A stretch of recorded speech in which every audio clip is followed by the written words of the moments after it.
God walks home through the local park, meets the devil with a broken heart. He says, I've been let down by the armies of darkness. Oh, my whole life's a mess. And God says, I got the cure. I'm holding on to something pure. I got the cure for you. All you gotta do is dance, pick your feet up. All you gotta do is dance, feel the beat, love. All you gotta do is dance, dance with me. Now the devil thanks God and is on his way. I went on the Matt Taylor experience once, stride, what a and well, I just day. haven't been the same again And since. along comes a cracker with a gun in his hand. Beelzebub knows he's got to save this man. And the devil says, I got the cure. I'm holding on to something pure. I got the cure for you.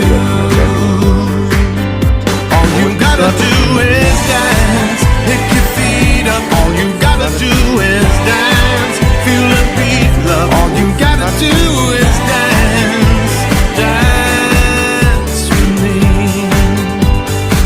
You are watching the Matt Taylor Experience. All you gotta do is dance, feel the Watch Matt beat, Taylor love. All TV. you gotta do is dance, dance. Don't be a stalker like Alex Fairfield. Watch the Matt Taylor Experience.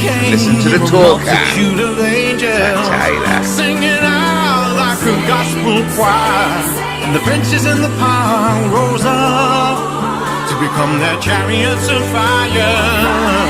Oh, fire. Yeah.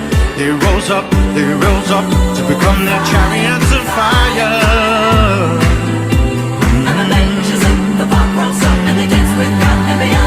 God said, all you gotta do is dance, pick your feet up. All you gotta do is dance, feel the beat, love. All you gotta do is dance, dance with me.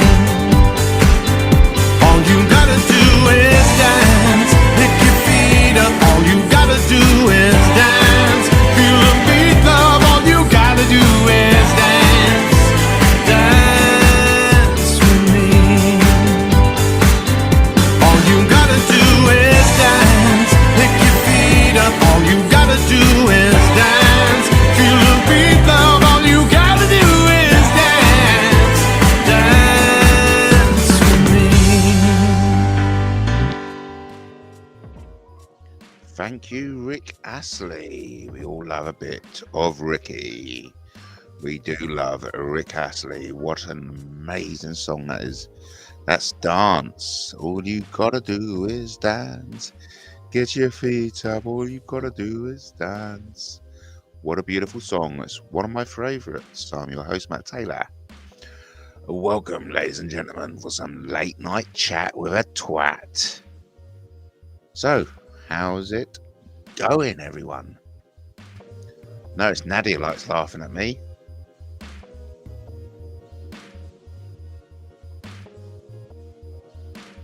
Let's be having ya. Don't be shy. Jump on in and say hi.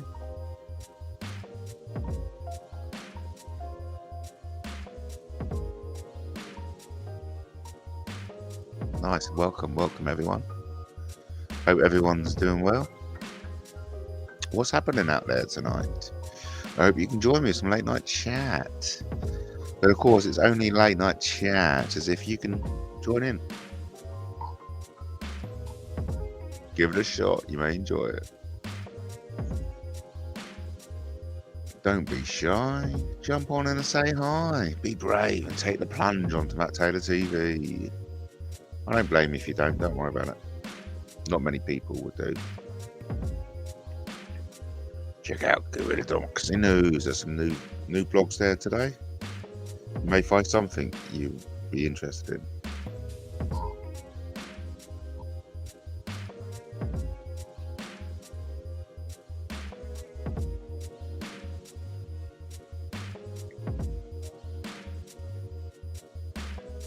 I've got a video up on Maddox TV just reminding you what a freak that's.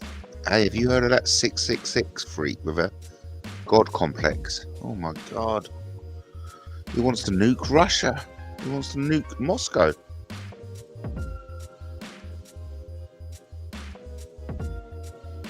There's some crazy motherfuckers out there. The world is a fucked up place, that's for sure. That's damn right, mate. I don't need anyone to tell me that. You know what I mean?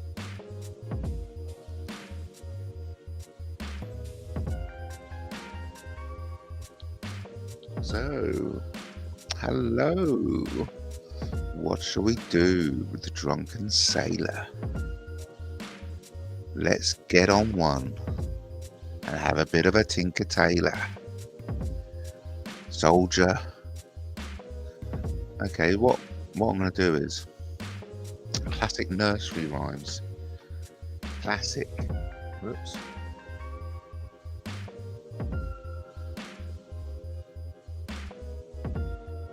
We all love a bit of nursery rhymes, don't we, eh? I know my kids do.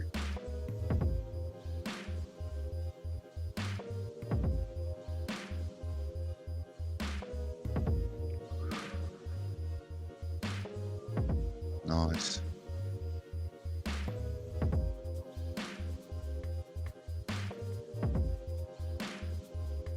How's everyone? Hope they're well. What's the oldest nursery rhyme? 1400s.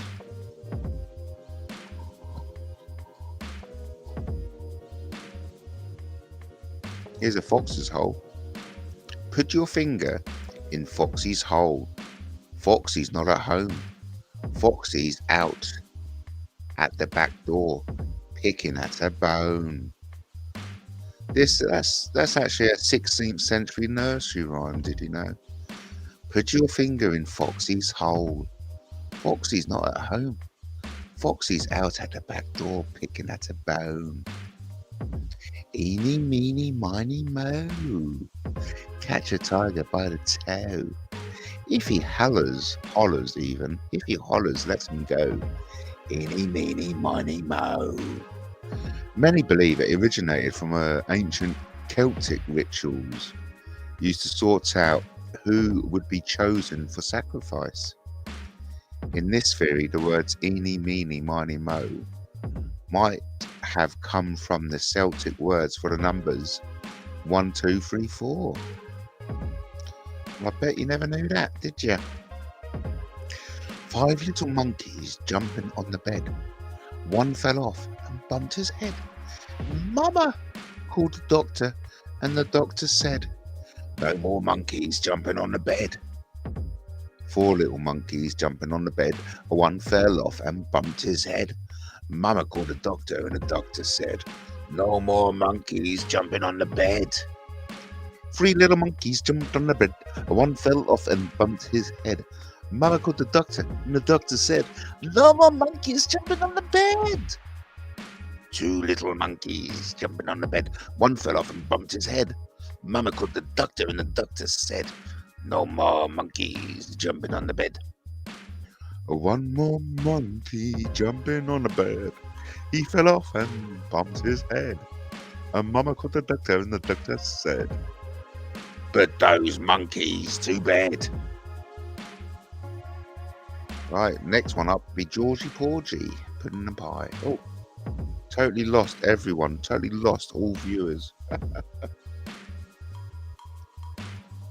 Well, that's the nature of YouTube, isn't it? Georgie Porgy, Pudding and Pie, kissed the girls and made them cry. When the girls came out to play, Georgie Porgy ran away. Boys and girls come out to play. The moon doth shine as bright as day. Leave your supper and leave your sleep, and come with your playfellows into the street. Come with a whoop, come with a call, come with a goodwill or not at all. Up the ladder and down the wall, a halfpenny roll will serve us all. You find milk and I'll find flour. and we'll have a pudding in half an hour.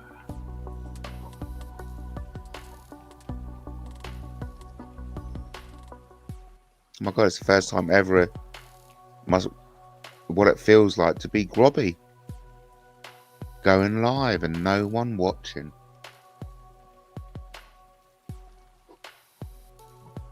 It happens to the best of us.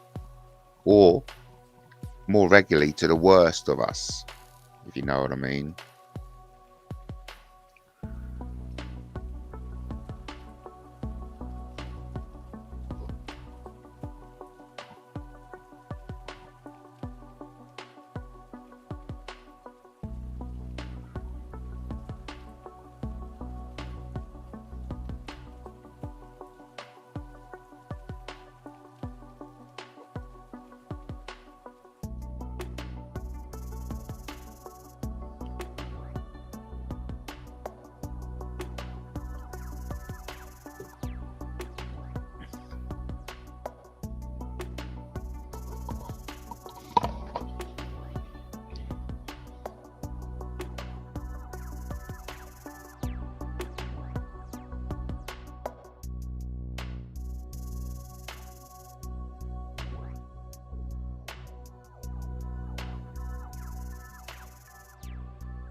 Bonjour, ça va?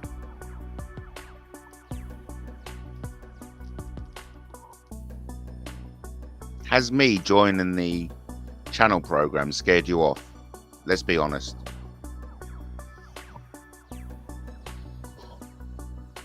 Are you all concerned about me collaborating with Sussex Police now?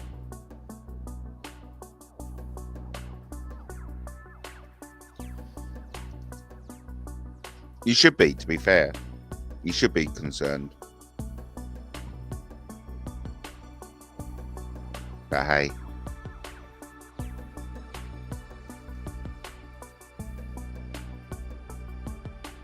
Whenever you're ready. I'll just hang out here until you're ready, okay?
What's up, man?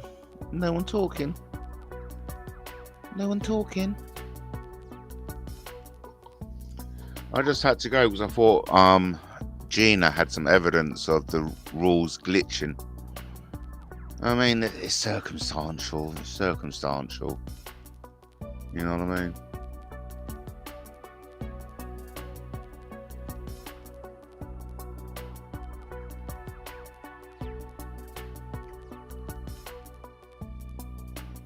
Hello, Brian. Yes, thank you, Brian. Sorry I had to rush off earlier on.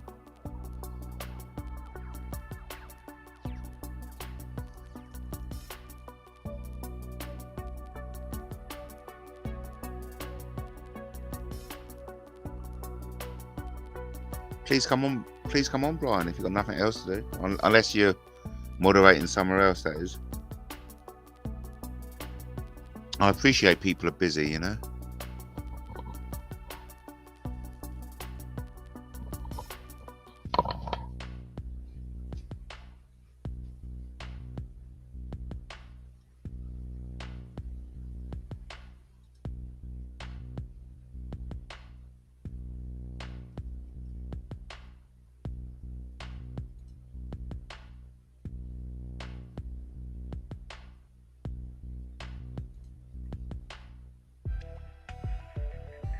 Oh yeah, I was watching confessionals.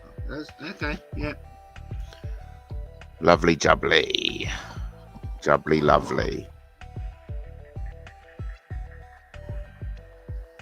Look, none of us know what's really going on, okay? You know. I think it'd be nice if we could just press the reset button, wouldn't it? Hey?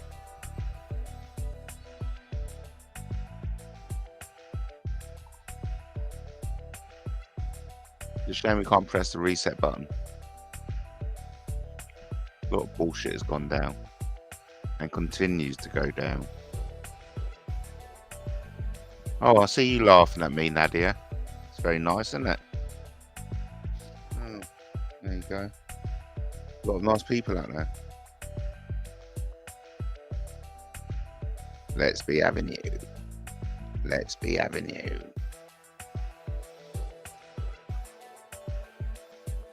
Should we do something different? What can we do that would be different? What can we do that will be different? Any ideas?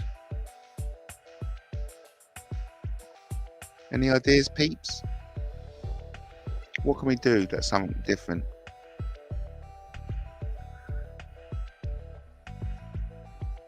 Should we get the tarot cards out? Should we get the tarot cards out? What do you want to know? What question do you want to know? What question do you want to ask from the universe? I'll get the cards out. Don't know where they are actually.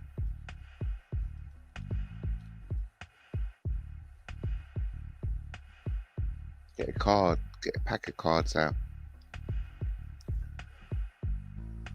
I can play patience. Play patience.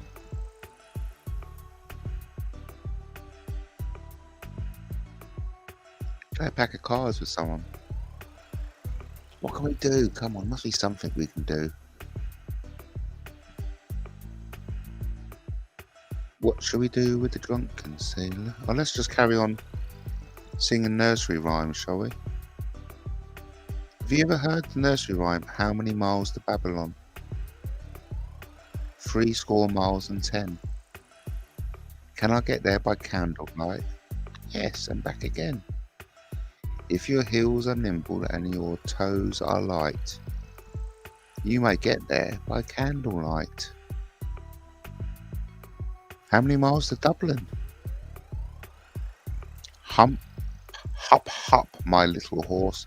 Hop, hop again, sir. How many miles to Dublin? 70 sir.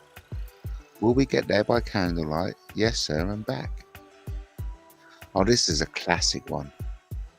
Let's see if you can sing along with me. Humpty Dumpty sat on a wall. Humpty Dumpty had a great fall. All the king's horses and all the king's men couldn't put Humpty together again. A 1, 2, a 3, 4, 5. And once I caught a fish alive. A 6, 7, 8, 9, 10. Then I let it go again. Why did he let it go? Because he bit my finger, so. Which finger did he bite? This little finger on my right. Oranges and lemons, say the bells of St. Clements. You owe me 5 farthings, say the bells of St. Martin's. When will you pay me, say the bells at St. Old Bailey. When I grow rich, say the bells at Shoreditch. When will that be, say the bells of Stepney. I do not know, say the great bell at Bow. Here comes a candle to light you to bed, and here comes a chopper to chop off your head. Chip, chop, chip, chop, the last man is dead. Bit full on, wasn't it?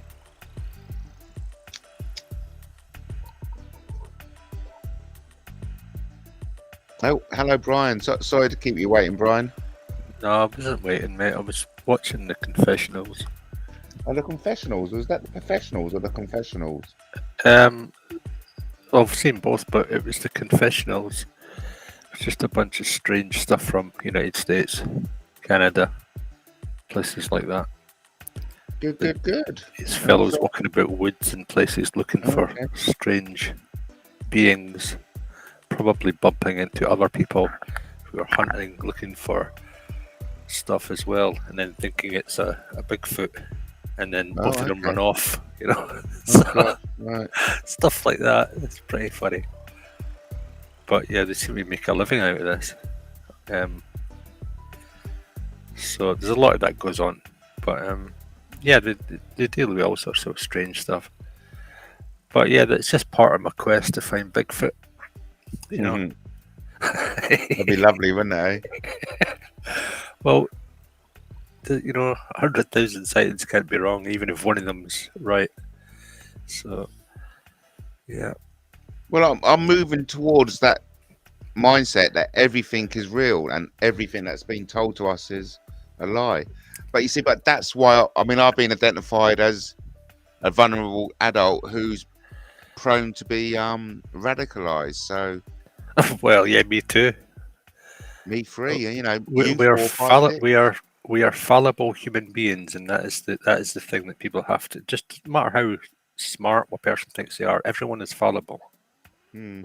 Yeah, so it's okay to mock it, but when you, like me right now, I've got a headache, so I can't really concentrate right. It's really bad, but it's getting better. So I'm a bit fallible,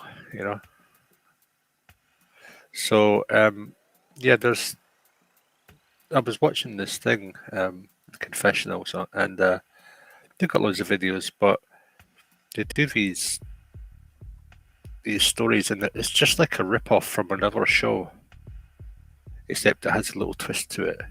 Okay. So I've just sat and watched two guys talk for 2 hours almost. And the only thing real came out of it was they seen a giant black wolf. Right? Yeah, and other ones, they're famous for the Expedition Dogman, which is supposed to be something. So they're talking about Nephilim children and,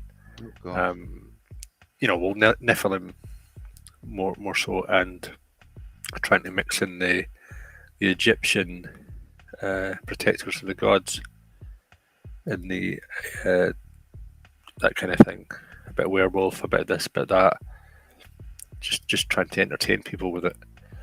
So yeah, it's all like the same story. You can go from channel to channel and it's just the same stuff retold with a little twist. Maybe a different person will take the same story, twist it round a bit. They all go on each other's channels, and it's all like this constant perpetuation of same and similar stories from channel to channel. It's the most bizarre thing I've ever seen. It's like an echo chamber of. In a way, it's playing it safe, isn't it? Because they know it works. It's like an echo chamber of complete BS or complete truth, or Yeah. one or the other, or maybe one and the other. But yeah, it's really strange things it's talking about. You know, like spacemen and moon man and angels and demons, and I'm just like, these people are nuts. You know, Yeah, in the sense. Yeah, you say they're nuts, but I actually get quite drawn to that far out extreme conversation. I mean, There's always that little bit in YouTube, isn't there? There's always a little bit in again, YouTube. because I can't believe people are discussing it. It's like, I mean, there must be something to it if people are even discussing it. Well, there could be something to it, but they all came from somewhere, the stories. Yeah. Didn't they? Yeah. So, Everything's got an origin. yeah, so some people, you know how people assign things to other things? Like they'll assign, perhaps, if they see a little person on an old cave painting and then they see a big person next to them, they see the big one. Well, that was a Bigfoot. Oh, okay. Well, yeah. what it doesn't say is that maybe that was the characters of their tribe, and there was men there, and they had children. Yeah. Maybe they didn't see it like that. Yeah. It's all how you perceive things, you see. So, or maybe it is that. Welcome everyone who's just joined us. Maybe they've all died out. We're in conversation with Brian. So we've had quite a big jump in viewership there, so someone must have ended their show or something. possibly, yeah. I mean, that happens. So, the strange thing is there's lots of individuals watch these programs. There's like 25,000 views, 13,000, 162,000 views. Just Wow, all on different subjects. So, Terror in the LBL, the confessionals, that's actually a policeman, but it's a Christian policeman telling his story. This is from 3 months ago. It's 514 Terror in the LBL. He tells this story of, and I can almost tell that he's lying in bits of it. You know, that it's absolutely, he's telling an absolute lie. You know, but he believes it himself to perpetuate the lie, right? Okay. So I'm watching it, and he's doing this through this, and I'm thinking, that's insane. Why is he doing that? He's trying to gain trust of people, or should have a trust of people, being a sheriff, or a just retired sheriff. And he's witnessed things in the past in the parks. So it's like this little echo chamber again, where he mentions, you know, is it the 401 or 410 files or something? Oh, okay. Or there's hundreds of people went missing in the national parks, whether it's been a wild animal or they've you know, walked into danger, or ET's taken them. You know. Oh, right. So yeah, there's all this sort of stuff. I was watching this, and it's just really weird. It's just a really weird echo chamber of just the same stuff again and again and again, and it's so dull and boring. Yet they have a different twist on it, so you're like, yeah, I'll watch this one, I'll listen to this one. You know, it's the most bizarre thing I've ever seen. Though you can tell that he's telling the truth about some stuff, this policeman, but other things just, you know, it's just wild assertions. Yeah, and we can all make wild assertions, can't we? It's the most easiest thing to do in the world. Oh yeah. Then there's the other one. They've got another one. Police officer paranormal life. Paranormal life. The confessionals. That's number 426. That was really weird. Oh, okay. So there was an old tale from, I think it was the 80s or 90s, where a policeman in northern England somewhere saw something in the sky. Oh yeah. So that was just a remake of that, basically. So they literally go from one channel to the other, just copying each other's material. Yeah, and they're getting ridiculous views. You know, like high amounts of views for this stuff. I'm just like, wow. But yeah, the most convincing one I saw was the one with the police 514 from 3 months ago. It's 162,000 views. That was the most convincing one. It was because the guy was genuinely a nice person, but he was telling little porky pies about stuff. You could just tell. I could just tell.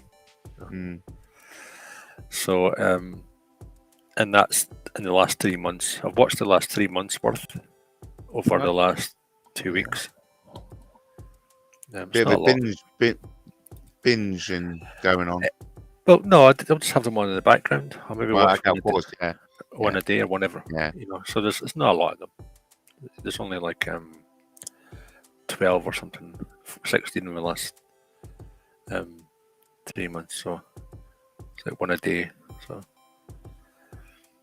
So yeah, they've been interesting. I've not went any further back than that, but because I just recognised it as being the exact same thing as other channels were doing. I mean, it's good. It's entertaining if you like it, but and there was one from a year ago, the Great Matrix Reset, the Confessionals. I mean, even if you like that sort of stuff, it's there as well. Okay. There's a whole bunch of there's on Anubis as well. Anubis is coming, Metaphysical Dogman, and they've actually got something on Amazon as well. They've got their it's Expedition Dogman that's on Amazon and Hula and some other channels. Okay. So the Secrets of Area 2, all that kind of stuff. All meant to draw you in. Creatures Between the Veil, all these kind of things. Yeah, it's when people say people are fallible. If you watch too much of this stuff, I would imagine you would be fallible, like very vulnerable. If you sat and watched this at length, it would play tricks with the head. If you would watch this non-stop. But of course, so many people do, though, don't they? I've no idea. Well, yeah, I mean, I know that some might. Yeah. Yeah.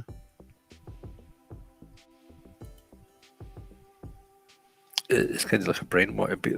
They would be brainwashed with it, right? Well, anyway, Matt, enough of that. So, what have you been up to this week? Anything cool? Like I said, I'm just back from what it was like Friday, Saturday, Sunday, Monday. I'm 4 days away, so it's been a second day back. Oh yeah, so yesterday, because I haven't used my cash card for so long, I'd forgot my PIN. And then you get your PIN wrong 3 times. All right. Okay. Well, basically, I've got no access to cash for the last couple of days because. All right. I've forgotten my bloody PIN number. So that's a mission for me tomorrow to get my card. You can always take your card to the bank.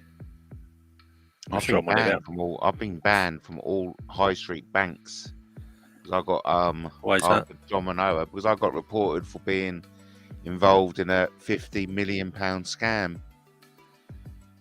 Yeah, so I don't know how it happened. By who? Someone's got some friends in high places, but because of John Manoa, all right, and what happened with John Manoa, there's no high street bank that will give me a bank account. So honestly, that's the price I've had to pay getting involved with all this. So shit. what's the card? It's an Engage card. All right. Okay. So it's like just a debit card. Right. Well, I haven't actually got a bank account, believe it or not. Wow, that's interesting. No, it's heartbreaking because. And that's what made it all more difficult when I was getting arrested and all my stuff taken. There was about 6 months in my life where I could not pay any bills because I had no phone, I had no computer, I had nothing. It's just like it really is. It's so traumatic just even fucking thinking about the shit I had to go through, and I still have to endure because a bunch of cunts on the internet say I'm a wrong'un and believe that my life should be cunted off just because they feel as if my life should be cunted off. It's just fucking Well, maybe not all of it. You know, they can think what they want.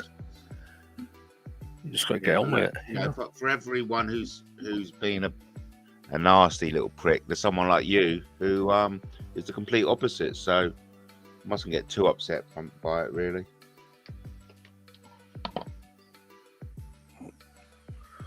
For every good, there's bad. For every bad, there's good. I think there's lots of good people out there. Oh God, yeah. I reckon there's more good people than bad. That's for sure. Oh yeah, definitely. I mean, staggering amount of good people. Yeah. And of course, we were talking about James Hind earlier on, weren't we? Having that God complex. Well, you were. I wasn't. I was, yeah. The only time I ever think about him is if he comes up in one of your videos. And I'm thinking, why is he going on about him again? Yeah. Well, I go on about him because he's actually affected my life. You know, he's impacted on my life. Yeah. And you know, fucking hell. It's just do you think he enjoys that? Do you think? Well, yeah, he's a Satanist. He takes delight in watching other people get hurt. Of course, he does. Watching other people squirm. He enjoys that, does he? Yeah, of course he does. Yeah. Okay. Yeah, he's gives them a hard on, basically. You know, for want of a better word, chaos. They love this chaos. Yeah, but like chaos theory. And of course, when you have no higher authority, when you are, you know, your own authority, it's amazing what you can get away with. Well, in your head, it's like, it doesn't matter because I'm my own God. So whatever I do, I forgive myself or allow myself to do.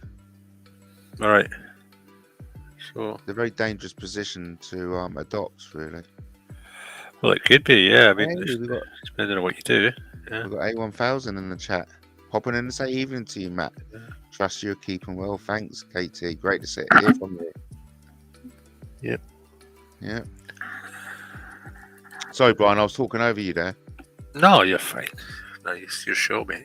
Say what you want. It's been quiet. I mean, the last few weeks has been quiet. I know. I know. We're all made new allegiances, no doubt. What do you mean? Well, do you think people are running away and like making new allegiances somewhere? Well, yeah, there's better channels out there. There's new people doing stuff, you know. Well, do you think people were simply just glued to your channel? I don't think they were glued to my channel, but I think we had a certain atmosphere going on, and that atmosphere is gone now. Unlikely to ever be repeated. Well, every moment's different, isn't it? So you just move on with every moment. So. And of course, I think I've personally burnt so many bridges. There's, you know, certain characters used to hang around, which will never hang around again now. Which is, you know, that's just the price you got to pay, I suppose. All right. Well, talking of bridges, that Confessionals channel, it's got one on Mothman, I think. But it shows up on this bridge, and there's all these witnesses to it. Yeah, I know that Mothman is a fascinating one as well, isn't it? Yeah, it's a strange thing, that. Yeah. And really, then I've been watching a lot of videos recently where you can see the actual spirit of the demon, you know, step out of the person's body. Yeah. I just like the word. You know what really bothers me about all that stuff is the definitions of it, like the words. So you got natural. We live in the natural realm, right? And so by definition, supernatural cannot live in the natural realm, by definition, right? Oh, yeah, okay. So it would leave evidence if it lived in the natural realm, which is where we live. So how can, if by definition it's supernatural, can it exist in the natural realm? How is that even possible? Yeah. It can't. Well, there you go. There you go, folks. If you take the natural definitions of the words.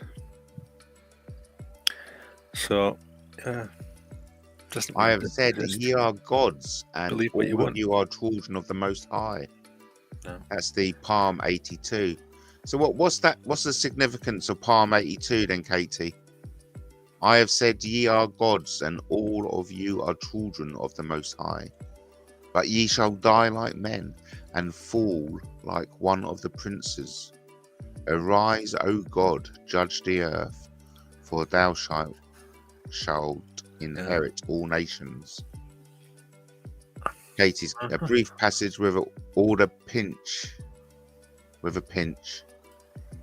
A brief passage, all with a pinch, etc. Yes. So that's good. So that was one of the 12 Psalms of Asaph, right? Is that right? Oh, was it? Okay. Yeah, so that was someone saying that. Or... But it's interesting because that palm has got gods as in plural. With Psalm. Palms, Psalms. well, Psalms, sorry. Yeah. With a lower G and a S at the Quiet end. P. So that acknowledges P, more than one sorry. god. Sorry, Yeah. Brian? It's got a quiet P, but... Oh, don't start sorry. that's all the French coming over, throwing around their silent P's and E's. Yeah. So how's it pronounced? Psalms? Psalms, yeah. Oh, there you go. I'm 50 and I've just realised that. Psalms, that would have saved me a lot of embarrassment throughout my life. So silent P, what the fuck? Why you just don't silent fucking P? Yeah, it's like PH for an F. Yeah. Psalms. Okay, thanks for that, Brian. Up in Scotland, we used to use the word petit pois quite often, or pomme de terre, because we were more in line with the French than the English were.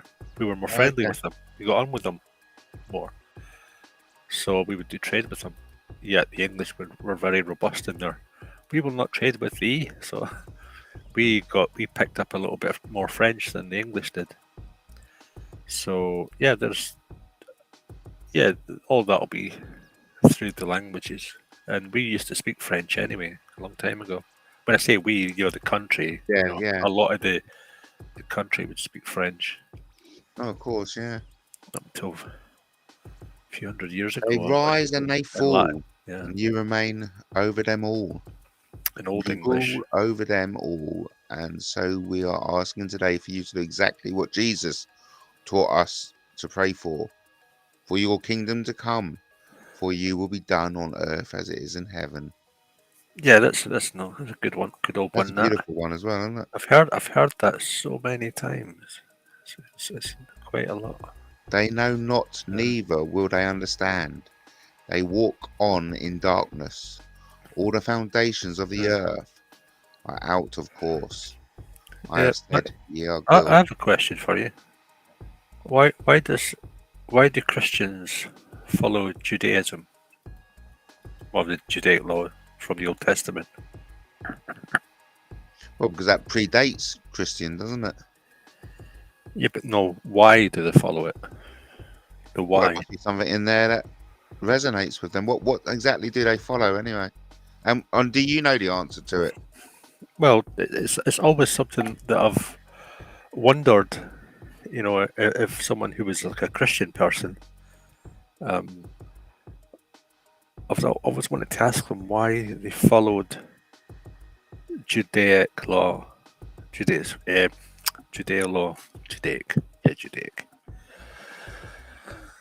So, can you hear us good?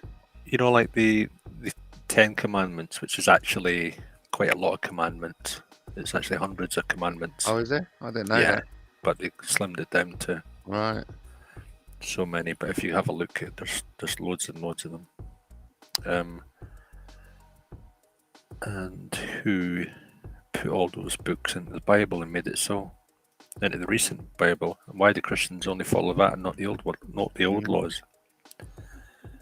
And I heard a lady mention once, I mean, not just a lady, but my particular thoughts on it when a lady said one time, the Old Testament was about the wrath of God and his distaste because God himself rejected man completely. And the idea was that Jesus came to save us, right?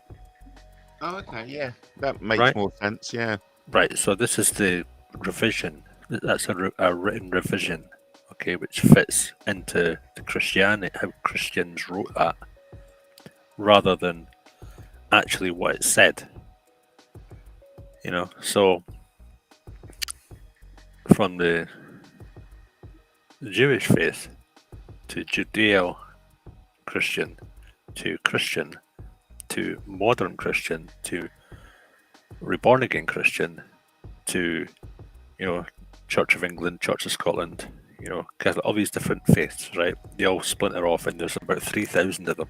Oh yeah. Right, or so, roughly. Yeah. I mean, there's some really obscure ones. So, and they're all different, and they all argue and bicker with each other over differences, the most minute differences, and that gives them enough reason to take umbrage with another human being and scorn them and do all the things in the Bible they should not be doing if they follow the Bible, right? And even go to war with other people, right? Over laws from the Bronze Age. That I find that type of thing, if they're going to war and in their heart, they're thinking of those old laws, and that's the reason, that it kind of really makes me wonder about who they are as people. Mm. Yeah. Hello, Brian. Good evening. So I didn't want to interrupt. When I jumped on, I didn't quite catch you, so I wasn't hearing you say hello. So sorry, I didn't want to interrupt. I didn't want to interrupt Brian. He was in full flow when I realised I was on. Are you a man of faith, Brian? I've studied a lot of faiths, so I've looked into a lot of them. So that's what you could say that. Which one have you sort of favoured? Neither. Okay. No, not one of them. I've not favoured one more than another, really. I wouldn't say. Are you open to the possibility that there's more than one God, Justin? Well, you know my upbringing, so I was kind of a bit brainwashed when in my tender years. So it's very hard for me to shake that off. It's still Honest with you, yeah. Yeah, Jehovah's Witnesses. It's did you know that, Brian? Yeah. I was brought up as one. You were? Yeah. Really? Yeah. You serious? Yes. 100%. You've never mentioned that before. There's a lot of things I haven't mentioned. My story is quite the Wow. story. You blown me away there. Did you know that, Matt? I think I know a lot of ex-Jehovah's Witnesses. But you were raised one. I was raised one from a baby. Yeah.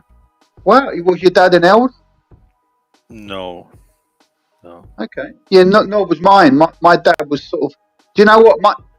You'll know what this means, but the others probably won't. But my parents got involved in 1975. All right. Okay. 1970. Yeah. Okay. All right. Yeah. Wasn't that the most bizarre thing you ever seen? Do you know what I'm saying? You're connecting with that, aren't you? But I don't think many others get the relevance of that. But yeah, they believed it. It's a basically it's right. Okay, so I'm not now, right? I'm not one now. Okay. No, of course not. No, of course. So, a long time ago, back in the 70s, they proclaimed that God's kingdom was coming, and it would be seen in the heavens, right? And I mean, we're going back a long time. I have to remember all this stuff because it's a long time ago. You're doing this for the audience. You're doing this for the audience, aren't you? You're trying to explain it to the audience. Yeah, in a light way. I don't want to go all the way into it. So, do you know about this? Do you know about this, Matt? Basically, what you've got is news to me. A millennialist faith where the end of the world is coming. Everyone will die. And only if you're a good Jehovah's Witness, you will be saved. It was insane. But you know where that 1975 came from, don't you, Brian? Yeah, it was a mathematical when they added the two things together, which was a complete farce as well. But you know what it was? It was six. They claim it was 6,000 years since Adam was created, because they believe that man's only been on the earth 6,000 years, and they've actually got a date. That's more the Christian thing. It's actually been revised and changed over time. No, but that's where the Jehovah's Witnesses came up with 75. You see, because and they call that every time. They call it new light. Yeah, well, and they were saying manipulating and changing their faith. It's the most bizarre thing. You know where it says that God created man and then he rested on the seventh day? Yeah, because they're saying that a day with Jehovah is 1,000 years. They were saying that because Adam was created 6,000 years ago, God rested on the seventh day. So that means we're in that 1,000 years, of rest. Okay, yeah, I haven't heard that before. It's actually the thing. They were saying that the Archangel Michael was Jesus at one point in America. But they still do. Saying in America, but not here. They weren't saying it here. They were saying it only in America. And then I watched it. I literally watched it transform and come here and then go back again. Okay.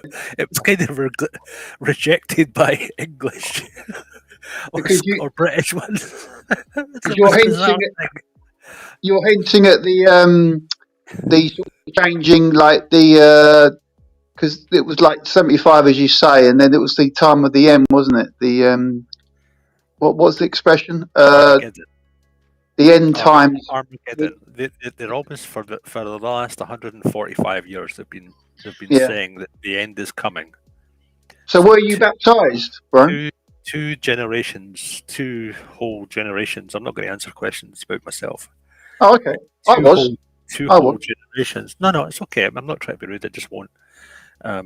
Two whole generations were born, died, and another generation was born, and none of them attained any of that. But they did give up all their wealth, so it's a very wealthy organization. But that's the thing, isn't it? That's the thing with 75, wasn't it? That a lot of people genuinely did give away everything because they really believed it was going to come. If you go back to the guy who took over from Russell, George Rutherford, who called himself a judge, but he was actually a bit of a criminal. Joseph. Bullied his way, right, through it all, and took over. He was riding about in two fancy cars and just telling everyone to just follow me. He lived in Beth Sarim, didn't he? Do you know about Beth Sarim? Yeah, he got a fancy little house and stuff, and everyone else was walking about in abject misery and poverty. But those that were not, he was appealing to them. He took all their money because it was coming, and that was back then. So they made multiple dates, not just the 70s. Definitely. 1880. There was just after the First World War and things like that. Yeah. However, a lot of men who came back from the First World War saw war and what happened there, and a lot of men were shell-shocked, what we call now PTSD, or they were literally shaking in their shoes from what happened to them. And there was a lot of people locked up or treated in hospitals and mental asylums for those conditions barbarically. But this is what happened generally. But later on, you had with the Jehovah's Witnesses, there was a really strange few things that happened, and that was where the governing body, which is kind of 8 men who now hold the reins, a few years back in the Australian Royal Commission, though they say they are God's representatives on earth, right? And they say there's no distinction between one Jehovah's Witness and another. And even though it's a sexist old boys club, right, and it is in factual terms and description, it is a cult. What it says is they are 8 men, and yet at the Australian Royal Commission they were proven in their own words, that they do not have contact with God, or what they call Jehovah, Yahweh. They do not have that. So but all of that stuff is all hidden, because what they do is they do not allow their members to look on the internet other than at jw.org. Everywhere else is off. It's off the devil. You and me, anyone in the world, is a worldly person, and pretty much like some other cults you might have heard of. And they are not allowed to. They can talk to you, but they're not allowed to associate with you, socialize with you. And if they do, it's all in the idea that they might be able to brainwash you into their cult, because they are themselves brainwashed, and a lot of them know they're trapped in it due to their family ties to it. Did you ever watch John Cedar's channel? Did you ever see some of his videos? Oh yeah, I know him. Yeah, I've spoke to him. Yeah. Yeah. I spoke to him a lot. He was from England though. I wasn't too friendly with him, but I know people that know him more than I know him. Yeah. Oh, you know him personally? I've kind of spoke to him a few times. Yeah. Oh, okay. Yeah. So he was an elder, wasn't he? He was an elder up north. Yeah. Ex-JWs usually can relate to each other, but often straight after it, it's quite a traumatic experience, because what happens is if you leave it, you're taught that, because it's quite a strict faith in a lot of ways, or a strict cult, you're taught that if you leave it, your family will cross the road to avoid you. They will I was disfellowship, Brian. Well, most people are. That's the thing. Most normal, sane people are. And it's only really the weak-minded sheep that actually stay in it. And that's what they're looking for. They're looking for people who are literally blackmailed, got all their kids in it, or all the kids won't leave because they're going to lose contact with all their family. They're going to reject them. They're not going to speak to them. They're not going to communicate with them. Because once you leave, you are then an apostate. And they'll try and bring you back in again. But yeah, they're a really strange, weird cult. And they hid thousands and thousands and thousands of child abuse cases and rape cases and abuse cases. And the Anonymous, from what I believe, have been trying to crack that for a while. However, some of it's came out, and they're paying out things like, I think one of the highest payouts was something like 30 million. This was years ago. Candice Conti. Yeah, I think it was, yeah. Because there's so many, there's so much information on this, it's really hard to remember it all. Have you heard what they're doing in Pennsylvania now? They're doing lots of things, mate. I mean, you'd have to say... Just in Pennsylvania, I wondered if you knew about that. I know that they've built a new place north in New York, and they've built a new headquarters. So they sold their old buildings, and incidentally, what they do is they'll get all these brothers who, that's what they call themselves, brother and sister, right?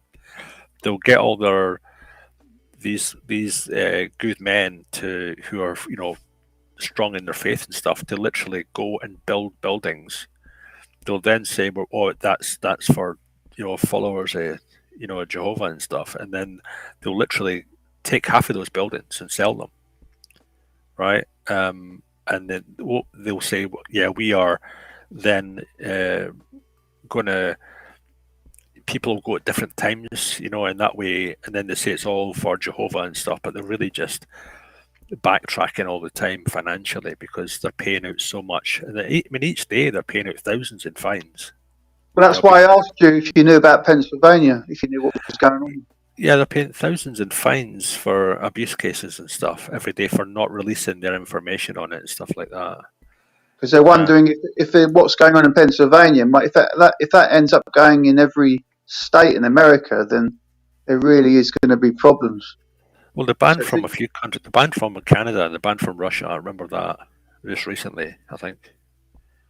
Yeah, so, Russia's definitely, they're imprisoned in Russia. And we're banned from a couple of other countries, but I can't, off the top of my head, I don't. Well, China, they're still not public in China. They can't release the figures there. Well, a lot of a lot of Christians that's happened to them. Although you got to remember, Jehovah's Witnesses they call themselves a Christian, but they actually believe they're Jews from the Gentile times, right? The times of the Gentiles. So, but they're actually Christians. So what are they? The best channel to go and look at a lot of the conflating ideas is XJW Jane Doe. She has some fantastic stuff. Do you know about Barbara Anderson? Oh, mate, there's so many stories. I've heard thousands of stories. You know, I'm just asking if you know her. That's all. I'm just saying, do you know her? Well, do you know about her? Probably not. You'd have to remind me because I've met hundreds of thousands of people. She helped research the Proclaimers book because she was at the Bethel in New York when there were because very few sisters are at Bethel. They're mainly men, but she actually had a lot of responsibility, and she did a lot of the research for the Proclaimers book, and then she knew Ray Franz when he left. Oh yeah. Ray Franz, he was one of the governing body members, one of the 8 men who left, right, and wrote a book and was a whistleblower on it. Crisis of Conscience. Years and years ago. Yeah, that was years ago. And his uncle was Fred Franz, the president. Yeah, something like that. Yeah, it was a long time ago. But Barbara Anderson was on Rick Ferrin the other day. I don't know if you know about Rick Ferrin. Yeah. Do you know Rick Ferrin's channel? Mate, you're going to have to be a bit more information. I just wondered if you because you know about John Cedars, so I wondered if you sort of knew any of the others. I know that's the thing. Some people have aliases, you know. So if you ask me about someone, they might actually have a nickname. I might know them by that or something else. Yeah, you know. So when you ask me a question, sometimes you have to just go with the question and tell me, and then I can go, yeah, I know about that. Yeah. Well, if you just put Rick Ferrin in YouTube, you'll see his channel. But Barbara Anderson was actually on there the other day. She's in her 80s now. She's really interesting because she's seen it all firsthand. Literally being in the Bethel and research the Proclaimers book. You know the Proclaimers book, the history, the 700-page history that they published. Were you out by then, or do you know about that book? Well, it wasn't so much being out by then. I really wouldn't want to ruin telling my story. I just wondered if you knew what the book was, the Proclaimers book. Yeah. So evidently the Proclaimers were Jehovah's Witnesses as well. No. They printed a book, Matt. They printed a 700-page history of where, you know, but lots of what Brian's been talking about. But this woman was actually researching it in the Bethel, in the headquarters. So she had a lot of inside information. For instance, that Russell wasn't the first president. That was fascinating. It was actually a millionaire, Connolly, I think his name was. And then he passed it on to Russell. Little things like that are intriguing, you know. The first meetings were in Masonic halls. The first big meetings were in Masonic halls. Is that right? This is the thing that even Barbara Anderson said she wasn't convinced that he was a Mason, but they used the Masonic halls at first because that was their friends. Yeah. Because he was actually a Mason. Is that Connolly or Russell? Both, I think. I think all high-end, all the bigwigs, they're all Masons. Because you know where he's buried, don't you, Russell? He's got a massive, big triangle? Is it a triangle? Pyramid. Yeah, that's the one. But that was added, wasn't it, later on? I think so. I mean, I don't follow people's gravestones, but I think so, yeah. How spooky is this, Brian? There's a group called the Russellites, right, that are still active today in America. Yeah, they were a split off from it. Yeah, and like you said earlier, Rutherford created Schism at the Bethel in 1917, and he basically did take over. It was a coup, wasn't it? Back to what I was saying earlier. It was a coup. They didn't want him there. They didn't elect him, but he basically flexed his muscles, didn't he, and got his own way. But the Russellites still exist today, and but they meet actually on his grave, and they have a big sort of session there. Weird, bit creepy, because they worship the man, the Russellites. Well, well, it's like I was saying earlier. You'll get a faith, and then you'll get a split off from it, and basically the history of the Jehovah's Witnesses is a kind of a dark and a seedy one, and quite just a bunch of bullies basically in the early days, where who were trying to proclaim something to people who were simply lost. Because they pride themselves on having this love. Well, it was an impure kind of love in a lot of cases, from what I understand of it. And he was from, I think it was Rutherford. He remarried. Is that right? I think he remarried a much younger woman. If I remember right. His wife took him to court because he was accused of not adultery, but accused of what would they probably call inappropriate behaviour. But the girl, who was a young maid, just before the trial, she was sent to Australia, so she couldn't testify. Right, that makes sense. Yeah, and in the trial, he was quoted as being called a jellyfish, where he just goes where he pleases. That was the phrase that was used. Right. So yeah, there was lots of like messed up stuff went. I mean, that was a long time. You talk about a long time ago now. But his wife contributed to the original Watchtower articles, and then they separated. But Rutherford also, he separated from his wife while president. So again, very odd that the first two presidents had failed marriages while they were actively in control of the organisation, and yet their own marriages, their own wives wouldn't stay with them. They must have been like car fanatics or something, because those two big fancy Rolls Royces must have kept them up all night. Well, there's photographs, isn't there? Yeah, well, everyone's running about in absolute poverty, and everyone's looking for work, and they're running around in two fancy Rolls Royces. During the Depression, wasn't it? During the Depression, yeah. In the 30s. But what's interesting, that picture is actually in the Proclaimers book, so they're not making a secret of it. Yeah, they're very proud of their history, aren't they? It's a really weird thing. It's the most obtuse way of boasting about something horrific. But what they say, the light gets brighter, so that was then and this is now.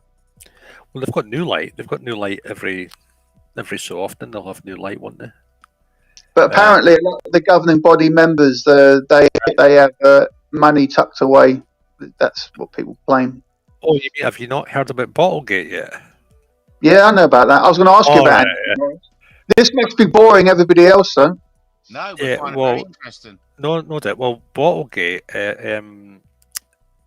Tony Morris. It's me that told John Cedars about it. Who did? So he put it on the map. Bottlegate. Go on. It was me that told John Cedars about. Oh, really? Bottlegate. Yeah. Because there was somebody filmed him, didn't they? Buying the whiskey. That was on a tiny little channel. I got in touch with a guy. I shared the link to. Oh, okay. Wow. Yeah, there you go. Wow. So that's how. And you know he's been taken off now, don't you, of the governing body, Tony Morris? Yeah, he's apparently him and his wife are alcoholics, and they like whiskey. So. But they haven't given that as a reason, have they? Because I watched a video the other day where somebody rung up the Bethel in New York and asked why Tony Morris is not in the governing body, and the fellow said he didn't even know anything about it. Yeah, I mean,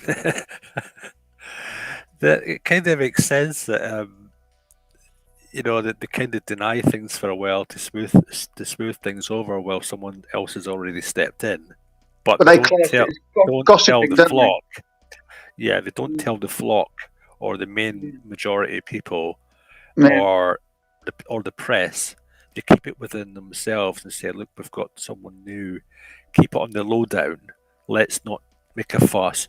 There's this new guy who's come in, who's really nice, and they smooth the whole thing over with everyone worldwide, and then they put out these silly silly videos for children." So they have to have it all prepared first, But yeah, Tony Morris was the guy that was running around after the Vietnam War with PTSD. You got to remember this. He was a medic during the war, right? That's what he claimed.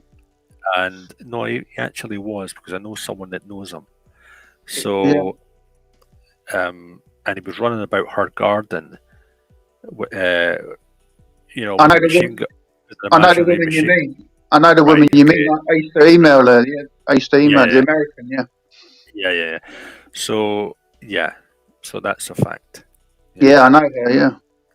So he grew up with her and his family, Yeah. and recently because of that cult, her uncle killed That's right. one of her family members That's right. for that organization. That's literally what happened. That's right. It happened in Germany. In Germany as well, didn't it? Recently, somebody went into a kingdom hall, gunned down about 7 people. Well, yeah, but this was because he was a predator, from what I understand. Okay. Yeah, and her father is also a predator, a sexual predator. You're talking about this woman that knows Tony Morris, yeah? Yeah. I don't want to say her name because I don't think she's around now. I don't think she makes videos now. She's still around. She's on Facebook and she's at other places, but yeah, she's a wonderful person. She actually was talking to Rick Ferron the other day as well. Yeah, that makes sense. That would make sense that she's around. Yeah. I can't remember what that channel's called now. The 6 something of the Watchtower. What's it called? The 6 something. Yeah, I'll think of it in a minute. There's a lot of them. There's well, I think the guy who wrote a book. The guy you were mentioning earlier, wrote a few books. You know, how I escaped from the tower and stuff like that. They all use the Watchtower and the Wake magazines, so they use the symbology. And of course, the guy you're talking about earlier, John Cedars, he looked into the symbology of all that. And of course, it's all old symbology, and it's the same symbology that was used in other places, and it was taken from the same places that the Masons took it from. But he's lost a bit of credibility now, hasn't he? When he's got found out going to Thailand with the prostitute and messing about. He's not lost. No, he's not lost credibility. I mean, it's just a guy. Yeah, but he lied. He lied about it, didn't he? He tried to hide it. Well, he's just a guy that's made mistakes. You know, he's a fallible human being like anyone else. I just think that his poor wife. I'm not speaking for him. I'm just saying, you know, on the face of it, he's done a lot more good for a lot more people than a lot more people that I know. Personally, I think he's done like more good. Like, even though he did that and he admitted it all and he come clean about it all. Well, eventually he did. Yeah. Well, publicly he did, but privately he had to speak to his wife about it. You know, but don't forget that was funded by his patrons, though, because that is his job, isn't it? You try to draw out cheese when there is none, because it was the public that got informed last. He spoke to his wife about it first. Well, do we know the full story? Well, I think they try to turn it into something it's not, to be honest with you. No, I'm just saying that at the end of the day, somebody that comes away from it, but then does something like that, which is pretty serious, especially when you've got 2 young children, a loving wife, and then you totally betray them. That is relevant. That is worthy of saying that it's not good. You can't sort of dismiss that, and not you personally. I just mean in general, it's distasteful at the least. Yeah, I mean, it's not something I would do. But obviously, we're all human. I get that. You know, we all make mistakes. But I'm just saying that for somebody that dedicates himself to pointing the finger and criticising, it wasn't a good look. But it's done now. So, well, he's never said that he's perfect. No, of course not. He can't. You know, he can't. So, like, why only haters or bigots or people that would actually infer something like that? Because I think he's ever said in any of his shows that he's perfect. No, I get the feeling you don't like me, Brian. I'm just trying to chat. No. I just think that I just think you've maybe misunderstood how the situation worked from your own research. That's some. I've told you a lot about my involvement, but you don't like. I know you're going to tell me none of my business, but are your family still involved in it? No comment. That's what I mean. It's like, Why be so you close to won't, them? you won't get me going to a Kingdom Hall anytime soon. I didn't ask you that. I just wondered if it must be hard if you, like you said, you rightly said that if you leave and your family is still in, it obviously is a very difficult situation. You know, so that's why I'm asking you. Yeah. I have one member of my family still in it. Okay. So because of that, I'm unable to speak to that family member. Yeah, that's why I'm asking, because obviously it's not very nice for you. Yeah. So I've actually warmed to you a lot tonight, Brian, because I didn't know we had this connection. It's incredible. Well, I knew that a long time ago. I didn't. Yeah. It would have been nice if you told me, because I think you've sort of always been a bit wary of me, but I think that would have actually helped you understand me a bit better, maybe. Well, maybe, but I think there's a lot of things that maybe we could all spend a lot of time researching, but some things just simply aren't worth it because I've got better things to do with my time. Yeah, but you obviously do have an interest, because you said that you are still contacting John Cedars, so there's obviously still. I never said that.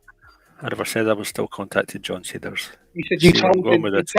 You said you told him about Bottlegate. You said you were the first one. Yeah. I think I was probably the first one to tell about Bottlegate. Yeah. Oh, so you must have contacted him. It was almost instantly, as soon as that video came out, boom, he knew about it. So yeah.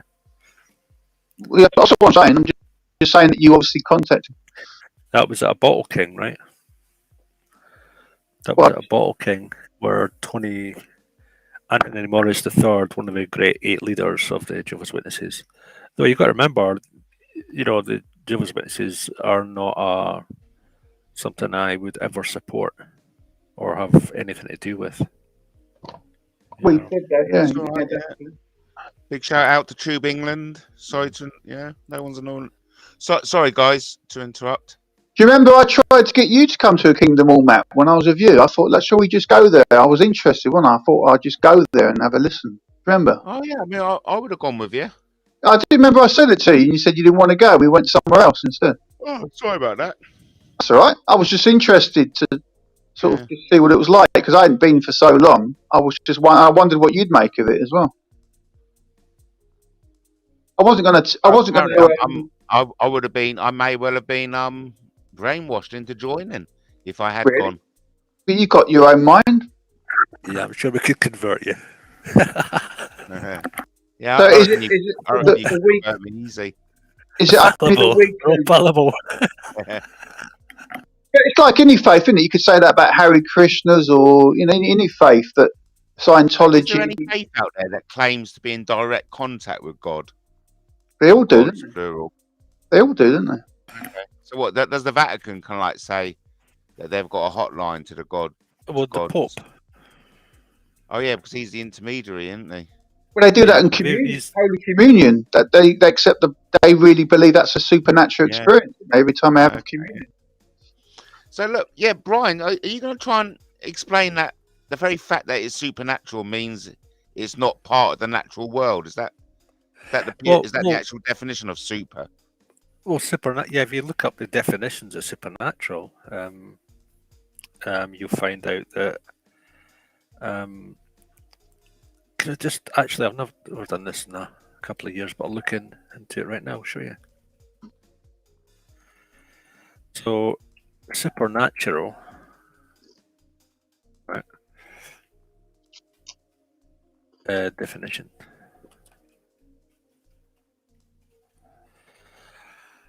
Right. Let's just take the first few. Right. And look, I'm not saying you believe what you like, right? Yeah. We're just talking about words here. We're not talking about the human history. We're not talking about what people believe. We're just talking about the simple words, okay?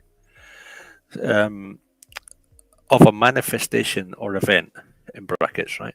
Attributed to some force beyond scientific understanding of the laws of nature. Okay. And it's got a supernatural being.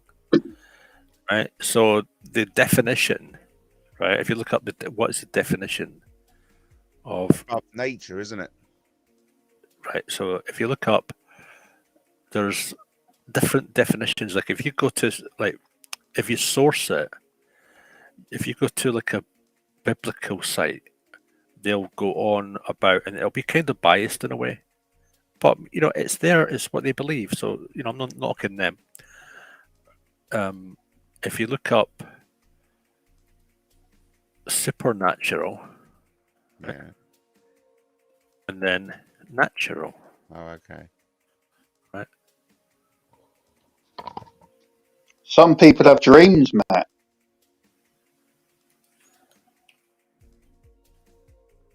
Yes, some people do have dreams. We were talking about that last night, funny enough. I know. Definitions.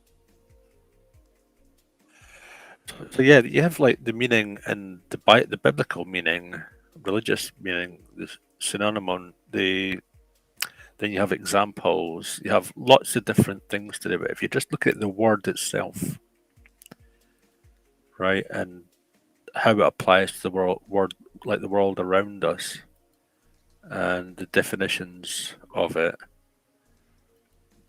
you're basically like, people can take their own meaning from it, right, and not look any further. But if you keep looking, and you keep searching it, you will come across the correct definitions.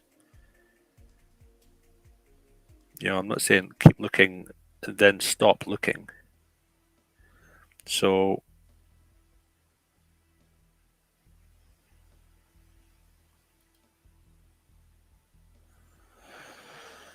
right, so things that cannot be explained by science, right? So there's something like supernatural, right, caused by forces that cannot be explained by science, right?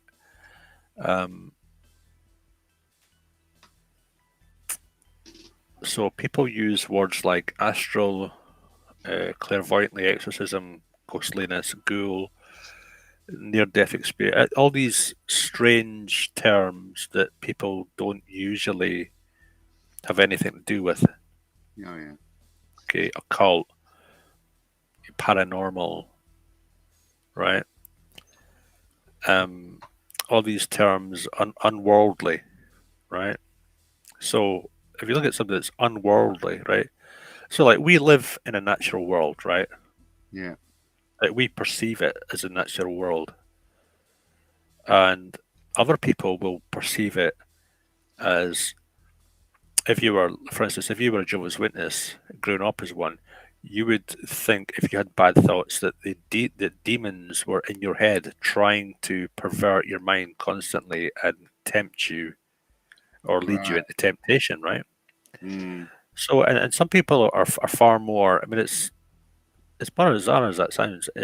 It's actually what they believe, and what they teach themselves, and what they're taught repeatedly. What they're brainwashed into believing. Pretty much, yeah. But it gets a bit worse. But if you look at that, and then you look at the definitions of words like natural and supernatural, right? Then you'll see that, and there's different definitions. You've got to look up them all. So what I was talking about earlier was the natural world we live in and supernatural, right? So that implies that there's something outside the worldly, like the worldly realm that we live in, right? Oh yeah. Right.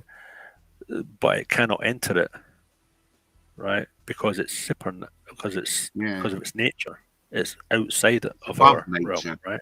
It's right. Outside. So, so if you look at it from that standpoint, then nothing supernatural can come into it. Yet, if someone is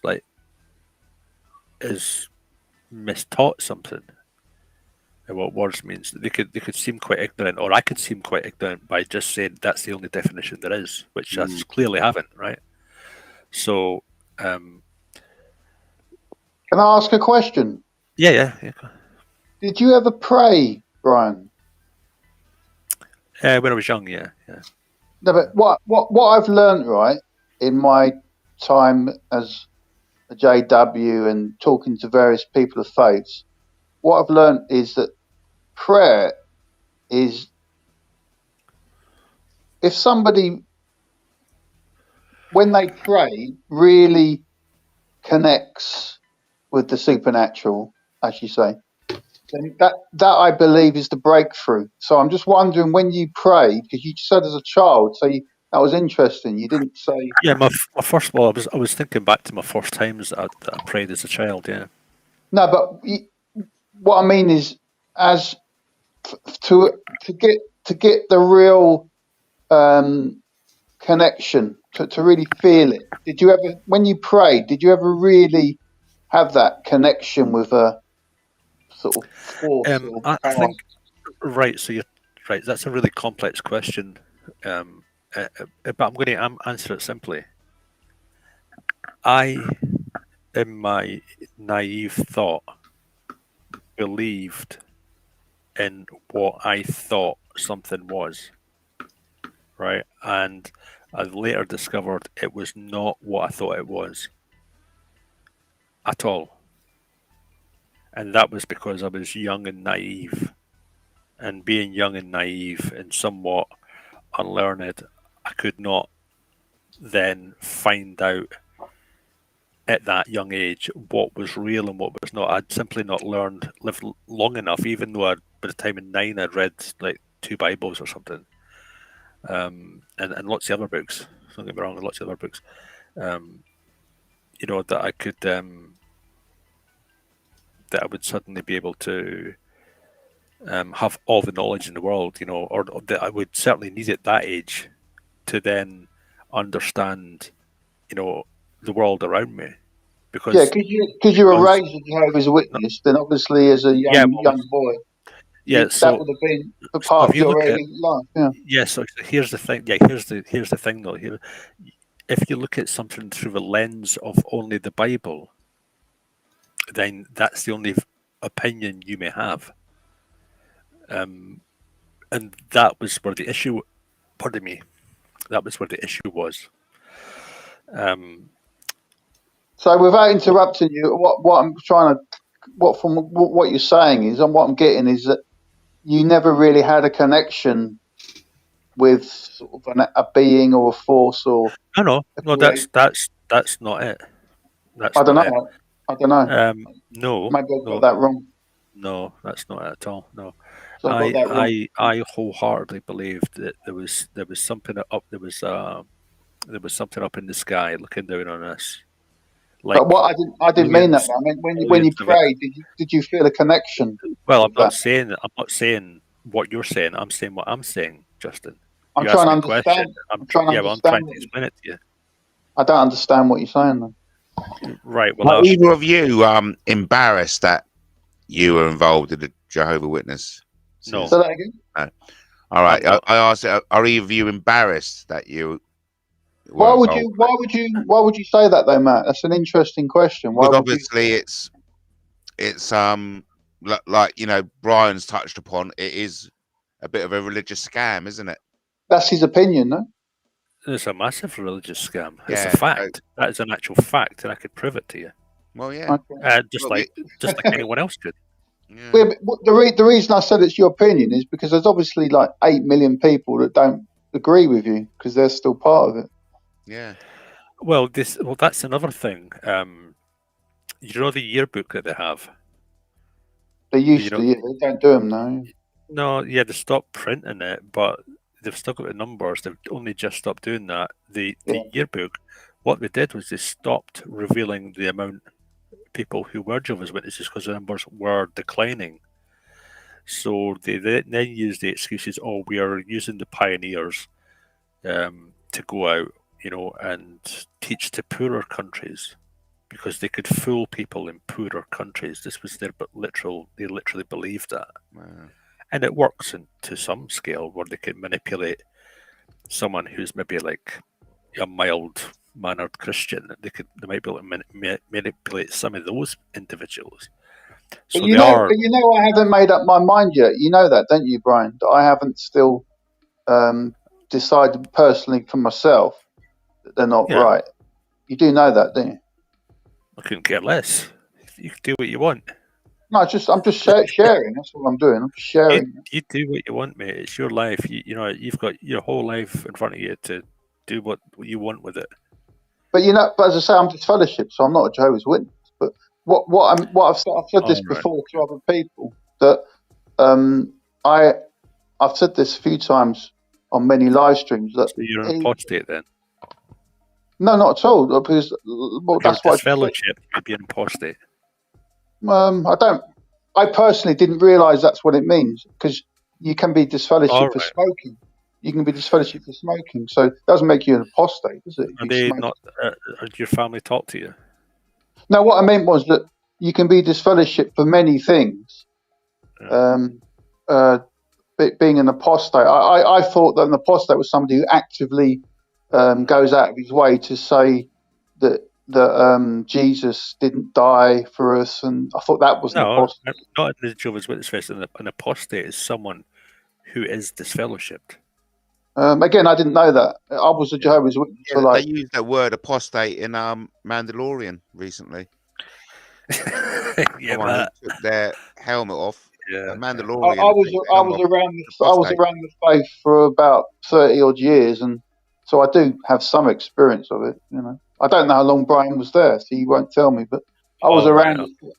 I'm just saying, I did live it, and it's got it's massive part of my life, massive. So it'd probably be. I mean, it would probably be a huge part of your life if you'd been in it from birth till you were 30. It'd be a huge part I practically was, because I was very young when my parents decided to get involved. So I was really. Yeah, I mean, what a lot of people, maybe might have heard of is that they don't celebrate Christmas, birthdays, and a lot of traditional followings, that maybe other people at the time, maybe 50 years ago, would do, or maybe even now still do. They don't follow those things at all. In fact, what they do is they tighten down on pretty much everything and they turn into what's known as the thought police. But you're not taught that prior to going into it or prior to a Bible study with them. You're slowly broken into it, and they'll love bomb you like most cults, and then they will literally twist your head, and you become more and more restricted, more and more unhappy, more and more caught in it. You become conflicted and conflated with your own thoughts. You argue with stuff. You question your own faith. You question a lot of things, and then you become. You might even have a mental breakdown and not even realize it while you're going through all these things, but you're under so much pressure. What they do is they literally don't give you enough time in your life to do things that you might want to do, because, if you work or you go to school, straight after that, you've got things to do. You've got books to study. And then you might have to have a talk later, or you might have to stick your hand up and answer at meetings, or you might be preparing your suit for the meeting, or you might be preparing, everything for everyone else. And if you're a woman, it's a bit worse, because it's you're a second-rate person, even though you're taught that you are, the woman is a very important part of the family and stuff. How you're actually treated by the men is I mean, it's different between all families, but generally speaking, they're going by what it says in the Bible. So you have to be subservient to a male, and that could be another male in the congregation of Jehovah's Witnesses. You could be, it could be like that, where I met a lot of Jehovah's Witnesses over the years, and I must admit, because I'm trying to be reasonable, because I've been around so many, and I knew a lot of people from the Bethel, and I because I was a regular pioneer, so I did know a lot of people, and what I must admit, if I'm being fair, that I did meet a lot that really enjoyed it, that really felt that it was a great life. I can't deny that. I didn't know a lot of them. that really, and still do to this day. Obviously, they've got problems and they have everybody's struggles to make a living and just to. Sorry to interrupt, Convid. Are you still like? Is there a possibility of you going back to Jehovah's Witnesses? Because you just said you hadn't made your mind up. Well, yeah, absolutely, and that's why I'm interested in what Brian's saying. Well, of course, I'm interested in what Brian's saying because I know, obviously, because I've been around John Cedar's channel, I know what somebody sounds like who doesn't like Jehovah's Witnesses and really feels hurt. I do know that because I've been, because don't forget, Matt, that when I was one of the things Tony used against me in the Mouse was that I used to go on the Jehovah's Witness channels on YouTube. Do you remember when they made that video about it? But that was ex-Jehovah's Witnesses. So that's common knowledge that I used to go around those channels, and I used to talk, like I've just alluded to, I know a lot of the people that Brian's talking about, and that's because I spent a lot of time on those channels commenting, and people used that against me, and they got it all wrong. They said that I was attacking Jehovah's Witnesses. It was rubbish. These were people that had left, and I was trying to just have discussions, and that's what I used to do. I used to go on many channels and leave comments and talk. John Cedars blocked me ages ago. He blocked me. Well, even fucking Ian Puddick was a ministerial servant, Brian. I don't know if you knew that. Well, no, I never knew that. Wow. Yeah, well, he's like on the Sean Atwood show. He said that, he was a minister or equal to, and actually, not everyone is the same. He was a ministerial servant. He used to baptize people. So it's a walking contradiction. Well, he was part of the baptism team at Bowes Road because he used to put photos up on his Facebook or Twitter, and I was in communication with him a lot of the time about it. And the videos were made about that. People, but they don't get it. If you're not a Jehovah's Witness, you don't quite get the terminology and what people are talking about. Because I always spoke to ex-Jehovah's Witnesses, disgruntled Jehovah's Witnesses, those that didn't like Jehovah's Witnesses, because I didn't. I know I don't dislike Jehovah's Witnesses because I know for a fact they're brainwashed. Again, that's your opinion. You're entitled to it. No, it's not an opinion. It's a fact. Well, your fact, yeah. No, it's not my fact. It's a fact. Well, again, I heard what you said. But that's what I mean. Just because you say it's a fact, this is like a common thing that I hear all the time on YouTube. People say it's a fact. Well, let's go to the word. Let's go to the word cult. Okay, that's a word. Yeah. So let's just go to the word cult and its meaning. Yeah, is it sort of following a man, is it, rather than a god or a deity? A cult follows humans, doesn't it? Well, every occult would have their not leader, isn't not it? Occult. Cult. Democracy, really. Cult. Is it? C-U-L-T. Yeah, I think you have to. I think humans are followed in a cult, aren't they? Is that essential part of the word? Well, no. If you just, I'd like you to do it yourself. I already have, Brian. Come on, give me some credit. I've been around this. I've agonised over this my whole life. Every second, big time. Wow. Big time. It's an absolute. It's in every fibre of my being. I can't. The bane of your life, is it? For me, a cult has always been a religious devotion to something, isn't it? I've struggled with this my whole life about whether or not they're true or not. It's something I've really. You still haven't made your mind up. I know, because it really affects me greatly. Because what it is, Matt, is that I look around and I see the world and I see tragedy and I see pain and I see injustice, misery, and I just think that this isn't the way life should be. So there must be more. Or if you look at there is more then. So if your body is telling you there must be more, well, it's not fair, is it? It's not fair, is it? Because so many don't have a chance, do they, in life? Children die every day, tragedy. Well, and the abortion rates are highest than they've ever been in human history. So we're very lucky to have reached the ages that we have. And but so are numbers of human beings. Sorry, Brian? But so are numbers of human beings. So you can expect more rates of even Well, you know, death or death. I'm from the Paul whatever. Cook school Right. of thinking that there's been civilizations before. In fact, millions of people have walked the earth and they've all been wiped out. Be it acts of God, yeah, you know. King That's a Arthur's bit. kingdom got wiped out. That's a bit different than 6,000 years, then, isn't it? Which is what Jehovah's Witnesses teach. We've only been here 6,000 years. Even though their Bible doesn't go back that far, you know, or where they've taken everything from does not go back that far. What do you mean? They just take rough definitions. I mean, if you go into, okay, so you've got in the first book of the Bible, right? You've got Genesis, right?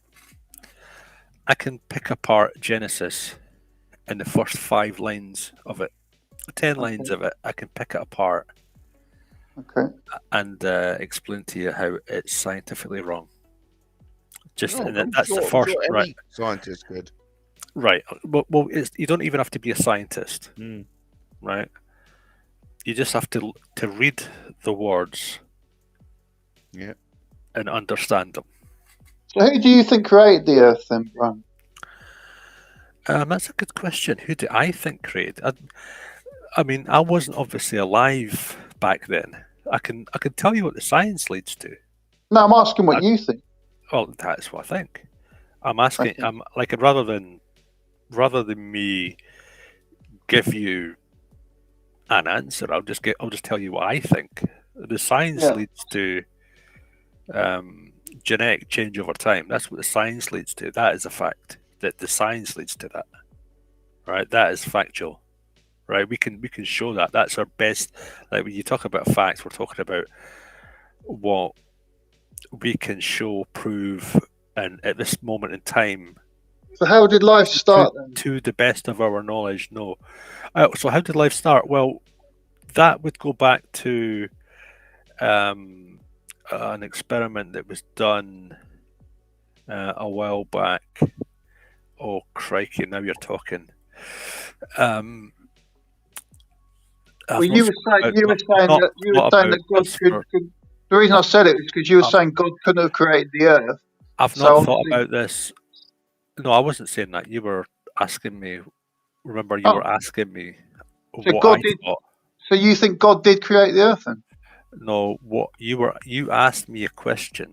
Now you're being obtuse. Yeah, Brian, you keep misunderstanding me, Brian. I'm not arguing with you. I'm actually just you're trying to rearrange the words that I'm actually saying. That's exactly I'm really not though, Brian. I'm just trying to join in the conversation. Yeah, you actually did though. I'm just trying to have a conversation. I'll just quietly explain it to you. Well, you are talking 90% of the time, so it's very difficult to get a word in, to be honest. Well, you did ask a question and interrupt while I was asking it. It's frustrating. It's just frustrating because I can barely get a word in, and when I do, it's just sort of hard work. Well, Katie can get a word in instead. Hi, Katie. Good to have you. You know your Bible as good as Brian and Convert. Well, we're talking about.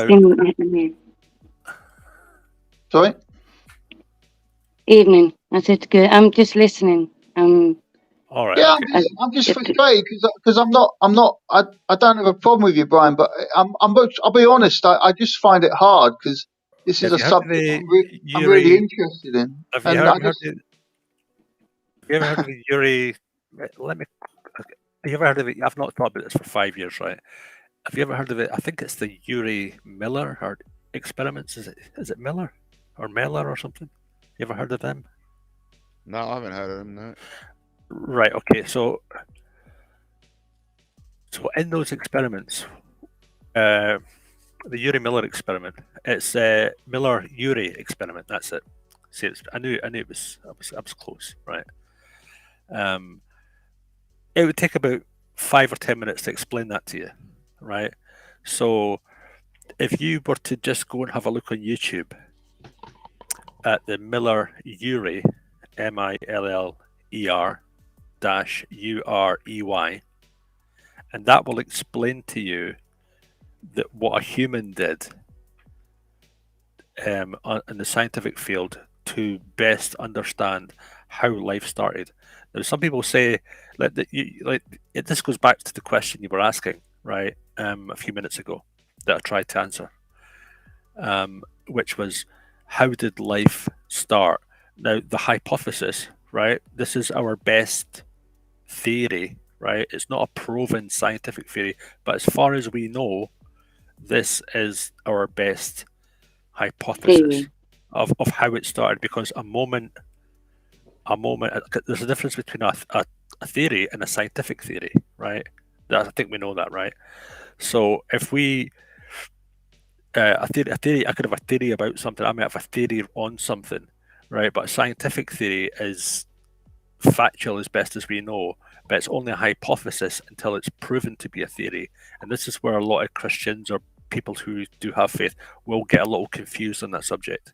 So it's important to point that out. So this goes back to your question of when did or how did the Earth start? How do you think the Earth became what it is? Well, it's more than the Earth. First of all, there are other planets. It's a vast expanse, and we're just a little blue dot, right? If you look at it that way, this might make more sense, because what you have is the universe as we know it, right? The vast galaxies that we can see in the distance, right? Though that may appear different to us than it actually is. There is science behind that as well, but just going back to this little blue planet here, how this started, you're talking about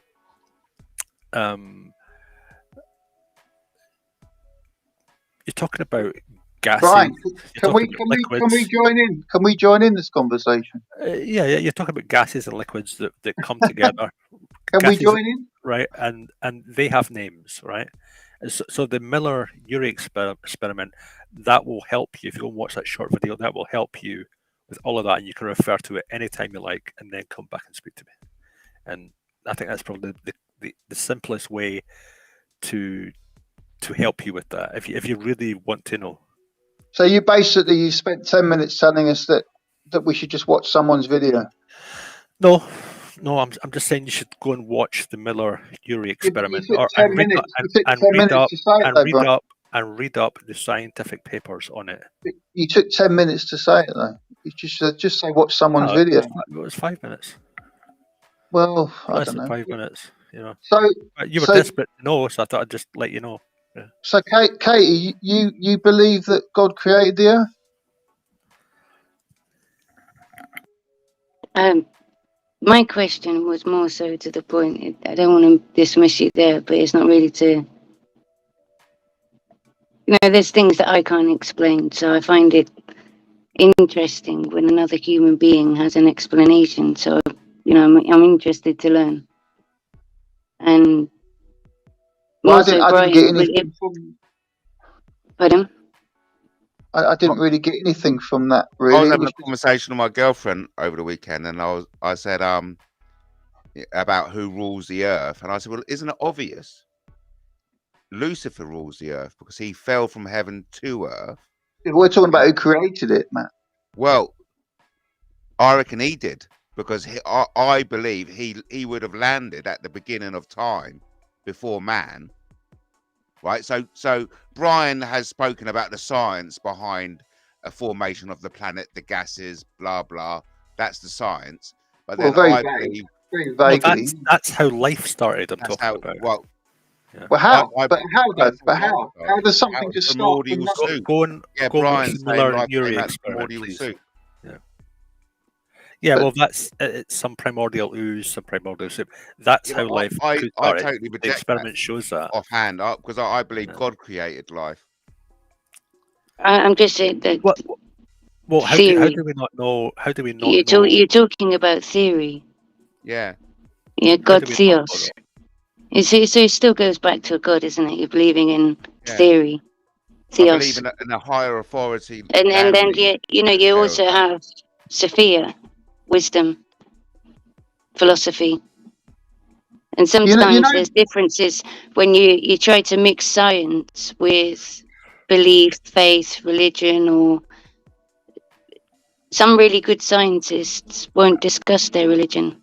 nor faith, because sometimes they understand that by the power of their faith and their power of their they are given the gift to then give to the world, and that's what their purpose may be here for. So sometimes it gets misunderstood. So it's just interesting to hear different perspectives, because obviously science, religion, faith, they're all subjects that, and politics that, they're to boot you not to talk about them. But everybody has a perspective on how everybody else should believe, on what they should believe. And yeah, it's interesting. It's interesting also to continuously see the, whether people define themselves as Christian or having faith. So it's continuously to see that under persecution or attack by people. To tell you what's funny, Katie. To tell you what's funny. When I left Matt, when I came back, I ended up in London on the train, obviously to get off, and I went to Westminster Abbey Cathedral, and while I was in there, I saw Darwin's grave. And it just amused me that Darwin is buried in a church in Westminster Abbey. I don't think a lot of people know that. Yeah, but Darwin could have, like Katie touched on, he could have been a religious man, but kept he was it to himself. He was. It was just a theory. That's why he is buried. It was like Katie just said. Darwin. It was only a theory. Brian's saying it was a fact, but Darwin never said it was a fact. It's called the theory. Of I see a fact as something I can smell, touch, taste, or look at. Well, it's not enough as a hypothesis. It's all about senses as well. Senses, some things that can be felt and not seen. And you're trying to describe something that can't even be explained by scientists to this day, especially regarding consciousness. To this day, and when you say how humans were created, fine, okay, but how do you explain the consciousness? That's just one thing I would really like to understand, because I'm not seeing one man or woman in science, or whoever may be in science, doing or saying anything that's, I've got coming to, again, my own theories, but in my life, how I've got to mine is wisdom by personal experience, by first-hand knowledges and different things that have, something that you as a man or somebody else, a human out there, has not to this day explained. You felt assistance, haven't you, Katie? You felt like another, from out of your body, or you've actually felt I've got my own interpretation, but there's people keep putting, like labels, Christianity, faith, all of these things. But my own I come to my own understanding, but I try not to lean on it too much. I'm open to understanding and trying to, but keeping firm in my faith in some sense. If you look at it over the last 2 years, tell me how, I'm still all of everything that's gone on. At the end of the day, you can have your interpretation, but how do you explain that to me? It's a personal thing. I know I'm not asking you to, because I know that you can't. Because if I can't even understand it, and I'm still trying to, each day I still question, So, how have you got? Oh yeah, somebody's got an experiment, and they've done. I tell you what, there's so many experiments I've been put through that I shouldn't even be standing. But that's why Matt was talking about supernatural earlier. Supernatural is a good expression, because obviously that's not human, is it? What was the original question, Convid, that you asked me?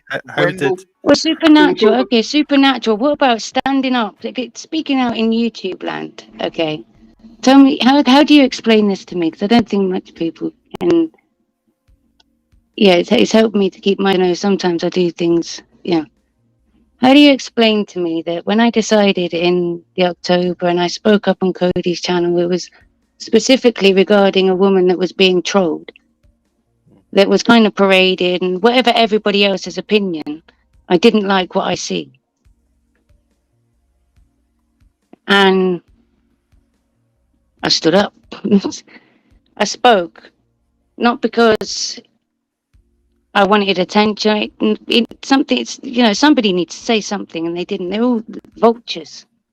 All okay with what you're doing, not understanding nothing from an emotional level. Something So you could never understand. Something you can never understand. Right. Truth, But then, in connecting with this person, so many people have got their ideas, their thoughts, and this power of this connection is something that, again, they've all mocked before with a deceased person. They'll mock it when it is what it is today. But that connection is still standing today. May go weeks, may go, I don't need to explain to everyone anyway the connection on a daily basis. Yeah. How do you explain to me? How do you explain to me, out of all of it, when this person is going through the struggles, as you're going to know who I'm talking about, goes through the struggles, goes through the court case, gets a sentence. And mind you, it's in the December or so, I'm starting to see this, maybe the January I'm speaking. And then I start talking emails and, yeah? You tell me, out of all of that, when it comes to the going to court, I get thrown off because this person's going to court on my mother's death anniversary. So to people very close to me. Yeah. So I'm like, okay, do what you need. You need to, be there, be on the phone. Then they say, okay, the next sentence is, and they're going back for sentencing. And the sentencing is on your son's birthday. And you're thinking, okay, come on, God, you're messing with me here now, yeah?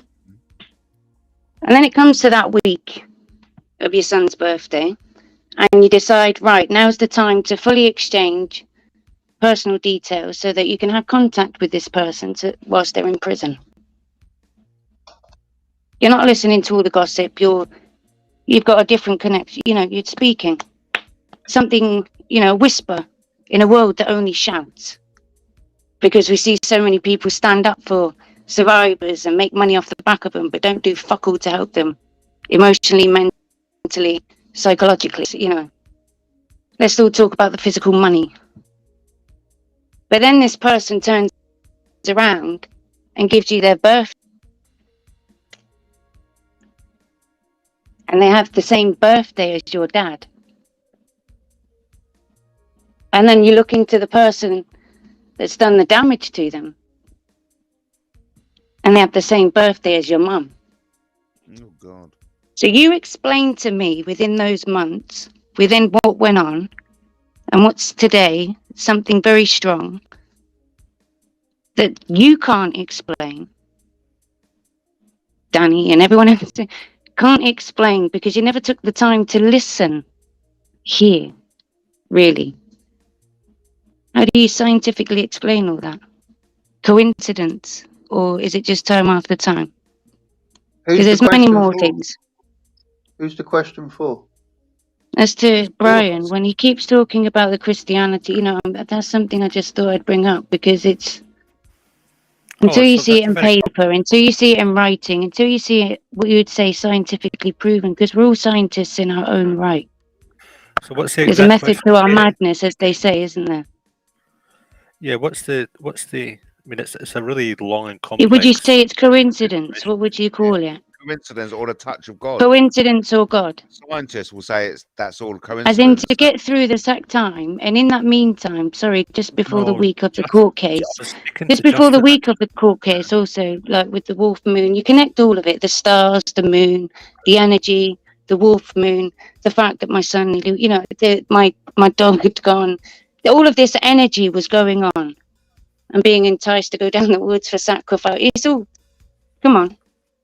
And those prayers tell me that if the devil could succeed, that I wouldn't be here today, nor my child. If the entity which goes through humans, which you say is you kind of saying doesn't exist, if you're saying it doesn't, then you explain that energy and entity that humans possess. You're asking me to explain. When we talk about possession and, like evil possession, you're mixing it up with possession, like your house and your possession. Your possession is your body. Your temple's at the side of your head. Yeah. I mean, could you narrow that down a bit? Because that was a whole bunch of questions, Katie. Mm-hmm. Maybe I could do it that way. Coincidence? Science? God. Yeah. God? Well, I think it's What's your analogy? What's your thought? I know, right? So I know you kind of responded to the thing, but my original thing was try to answer Justin's question, Conrad's question about where did we come from. That was the initial one, and for physical evidence, there's science with the Yuri Miller experiment, but there's also there's loads of science. There's thousands and thousands of things, articles you can look at to help people with that. And that would be a person's choice. You would have to go and research that yourself. That's not something I would say, yeah, go and look at this and go and look at this. Then you don't have the answer. You don't have the. That's what I'm saying. You don't have the answer. Maybe an answer to a spirit's cry and understanding what the need for that cry out. And I don't know, but it just anyway. I don't want to get it too twisted. But it's just interesting. You keep bringing up the Christianity. Can I say something, Katie? When there's so many different. Can I say something? Just speak rather than ask to speak. You're not really. It's not that easy, Matt. It's not that easy. You just got to pretend you're driving. Stick that. No, it's not. Because what you do is when you start shouting and everyone else is shouting, whoever shouts loudest gets shouted down. So I'm trying to be polite. That's all. So what I'm trying to get from what Katie's saying is that when you have a sort of personal experience that transcends the norm, the day-to-day experiences that we just expect to happen from each other, when you get something which is beyond human or is perceived to be so incredibly touching to yourself, then it becomes something which is spiritual. Yeah. So I think from what I'm hearing, what Katie's saying is that if it is just this, like here we are, it's us, we came about by something that happened by, call it a primeval soup. That's the expression you want to use.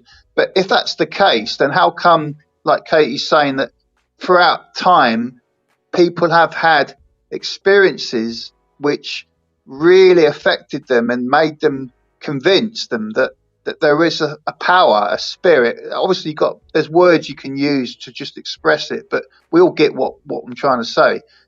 Does that then raise the question that there is something that is beyond us? I think I know that's what I'm getting from what Katie's saying. The answer's obvious, man.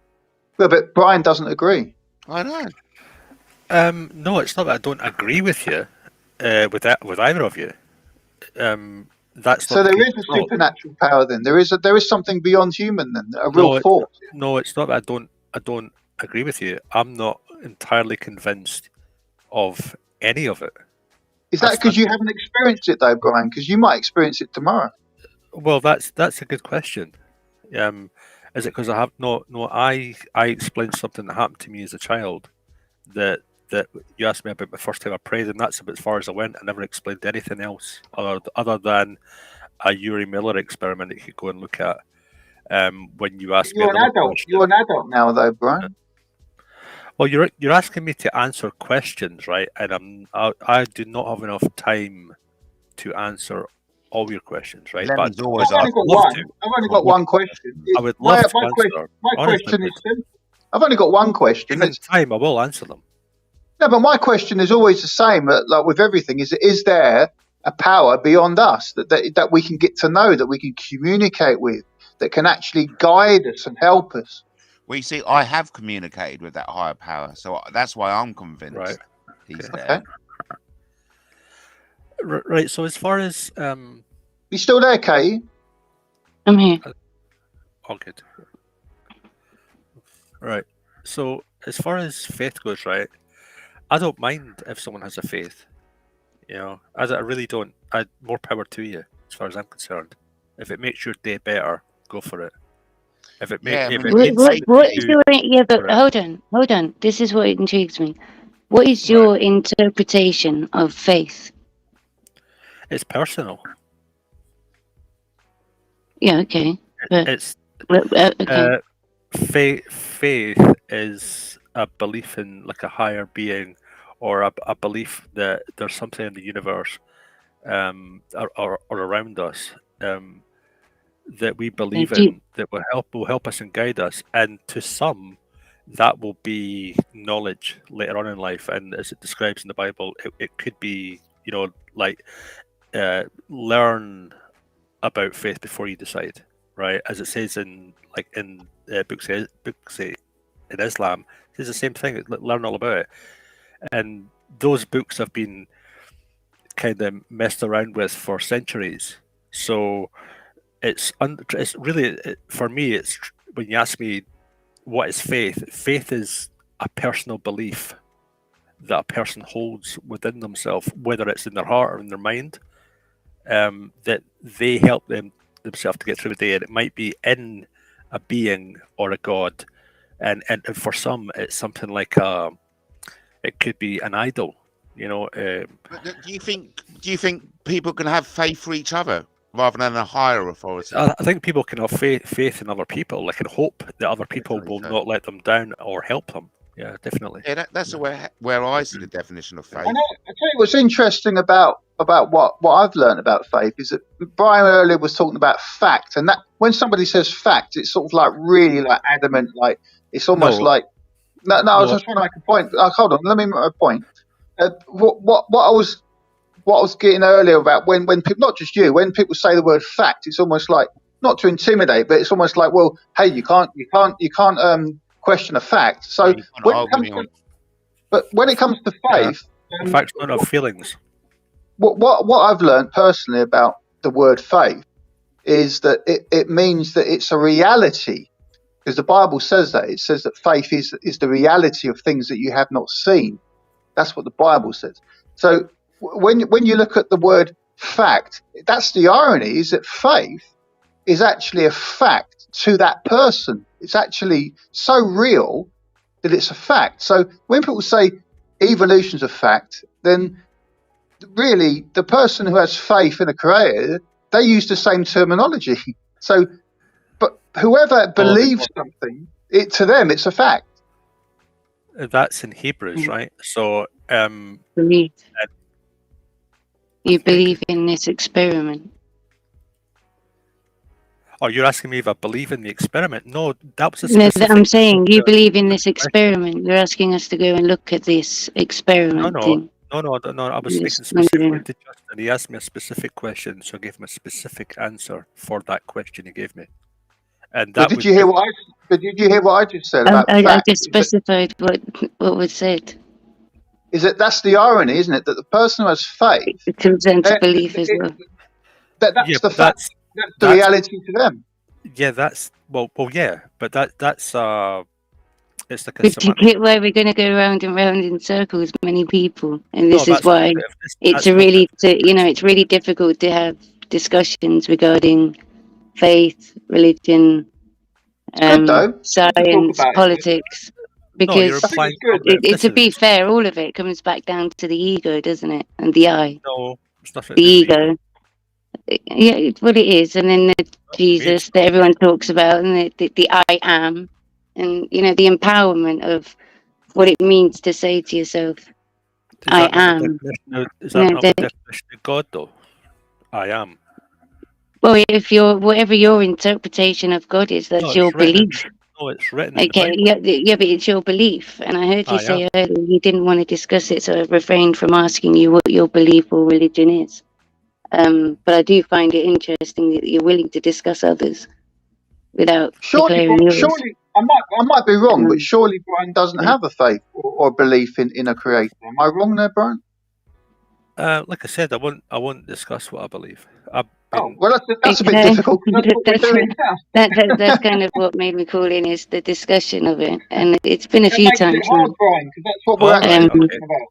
It's been a few times, and then bringing in what was it the Hebrew? What was you explaining about that part? Well, the Bible talks about what faith is, and it says it's a reality, even though you haven't beheld it, even though you haven't seen it. So it's a feeling, isn't it? It's an experience. That's what. Well, we're just all talking about people's different beliefs in different things, aren't we?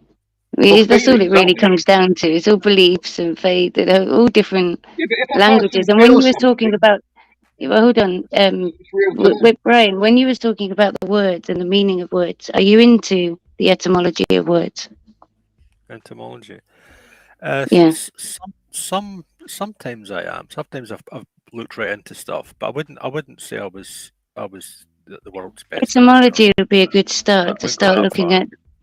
It would be a good start to start looking at the root meanings of words and things, and the root, because it all goes back down to the root, back down to earth. And if you want to, when people say about being atheist, it's all it's all beliefs, isn't it? Well, everybody's got different, but to bring up particular ones. Atheist means non-belief. That's its literal meaning, non-belief. Well, no, it's not non-belief. When you look down, when it comes down to it, even if you look into theory, you're still believing in a certain goddess. Theists, no, because they don't believe there's any. So how can they believe that? Well, I think when it all comes down, as I'm saying, it's all about people's different beliefs and their right to have their own different beliefs, rather than being said that they're being brainwashed and being said that they're this and that, without somebody else, imposing their belief onto other people. Been brainwashed, then definitely. I mean, if you've been brainwashed, then maybe you've had that experience. But to be fair, I've had the option to choose my own faith and my own understanding, my own belief. But it doesn't mean that the interactions that I've had quite a few times with the Jehovah's Witnesses that have turned up to my door at different addresses, and they've not been rude, they've been disrespectful, been willing to have questions, but you've got to be willing to ask the question to make up your own mind as well. And at the same time, with the way that people go around and say they've been nothing but kind, they've not tried to brainwash me, they've not, they've been respectful, they've not been how everybody else has put them down, and that's how it is. So I'm not just sitting here saying, that's my experience. I'm not saying everybody should go there and believe in them, but I'm saying it's not okay. See, it's not easy, man, is it? It's not as easy as you make out, is it? You said try and speak. What I'm trying to say about Brian is, I'll stick up for him slightly, is that when you do have an experience, when you've been part of it, it is a bit different if you've never been involved. I do agree with Brian there that you can feel very strongly, have a very strong opinion about a Jehovah's Witness if you were brought up in that environment, because Brian was not allowed to have birthdays or Christmas as a child. That would affect you. That would definitely affect you. Okay, but that's what I'm saying. Look, loads of things affect loads of people. Everybody looks down at rich people growing up because they think they've got it all. But rich people, for example, their children don't get to experience the ice cream van coming around like we all. It is what it is. We all, at the end of the day, everyone looks at it the way they want to look at it. But it's just, I don't experience that because I wasn't indoctrinated or anything like that. It's just, people's each to their own, but it's just because of your own bad experiences or whatever it is, then it's not, it's just not everybody's experience. That's right. And maybe you're struggling to find answers for why you went through that experience under the hand of man or woman or somebody indoctrinating or harming you, which isn't the way. So that's your experience. Justin? Was that a question to me? Was that a question to me? I'm losing track here. I'm saying there's all different experiences with people. So I'm not putting it down. I'm just saying there's the good and the bad and everything. It's not specifically the Jehovah's Witnesses. It's not specifically the Christians. It's not this. So I didn't know if that was a question. So all I was saying is that when you said that, when Katie said that Jehovah's Witnesses have knocked on her door and she's found them pleasant and nice, which is fair enough. What I was saying with regard to Brian and myself is that when you've been raised as a Jehovah's Witness and you leave for whatever reason, when it's brought up again, the subject of because don't forget, Jehovah's Witnesses claim that they know the answers, they know Armageddon's coming, they know that in the Garden of Eden, Adam and Eve were deceived by the devil, and that's what's brought all this terrible problems to mankind. It's very simplistic, but I quite like that personally. I quite like that it's childlike in the sense that everyone can understand it. Because although you're talking about etymology of words, with respect, Katie, not a lot of people can handle that because they, for whatever reason, it's a good place to start. If they start there, their world will open up. Well, they should do. They look on Google for the normal word. Just look at the etymology of the word. I meant intelligence-wise. It's a good place to start. So in one sense, it's actually helping the fellow brother, it is, at the end of the day, it's opened up my world. And it's opened up my world to understanding different meanings and different contexts. All I'm trying to say is that, like we've done tonight, it's very difficult. Well, I think we've done well, actually, because nobody's been abusive. We're all trying to chip in and have our say, and we're all trying to be assertive and make our point. But none of us are sort of trying to push and force our opinions on anyone else, which is healthy. That's nice. That's the way it should be. That this is a subject I believe is really worth talking about, something that's of value, because there's so much shit on YouTube, isn't there? So much bollocks, gossiping and nonsense about other people. This is a really good subject that Matt's brought to the table tonight. And I just think that what the point I'm trying to make is that when you talk about etymology of words and looking into that, of course, it's very important. But what I like about faith, or I'll tell you what I mean, Jehovah's Witnesses, what I can't deny that what I liked about them when I was around it was that it was simplistic. And I actually think that when it's very easy to understand and it's inclusive, it doesn't. I think the trouble with a lot of faiths is that I think more like Church of England and stuff like that it gets very complex and it's almost like it becomes intellectual. And I think that's missing the whole point. I think that it should be childlike. It should be something that anybody can grasp. A God, Garden of Eden. Under the bracket of any name, no harm, like what had come out from every sort of religion I've looked at, especially the sexual abuse towards children. It shouldn't, whether that's Jehovah's Witness, Roman Catholic, Christian, it's not. Unfortunately, it's going to go on everywhere. Where there's humans, there's going to be problem. I'm just saying, it's the indoctrination of certain things, and that's where, that's where the real harm. It's in their doctrine. This is the difference, and this is one of the things that made it such a bad cult. Was in the doctrine, the Jehovah's Witnesses. Though maybe not the people themselves, but what came from it was that there's a two-witness rule. So if someone was to abuse you, you had to have two witnesses. Now, if that was a child, how were they supposed to have two witnesses? Because most abuse happens just by one person. So how are they supposed to have two witnesses? And then to add insult to injury, what would happen is they would be held in front of three elders with the accuser or with the abuser, who would question them and berate them in front of those three elders. What, right? None of that is acceptable.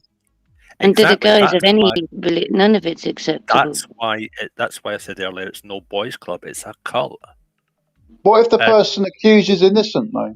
That's the problem, isn't it? That's their worst. That was their worst doctrine. Now, even though most of them are against it, and stuff has been made out where they've had to change it, they've actually not changed anything within the Jehovah's Witnesses, and that's the problem. Is that a response to what I just said? No, that's me just finishing off the thought there. Okay. No, I'm just saying that I try and look at things. I do try and look at things reasonably, and I think it's such a sensitive subject. It's very easy to just steam in and say, right, there's an accusation made, so they must be guilty. And we all know that anyone can accuse anybody of anything. Now, obviously, a child, it's very unusual for a child to lie or be deceitful. We get that. And so, but then it's naive to say that every accusation is always true, because I know of cases where people have been accused of things and they went to prison for it and they didn't do it. Yeah, well, it was found out later that they didn't do it.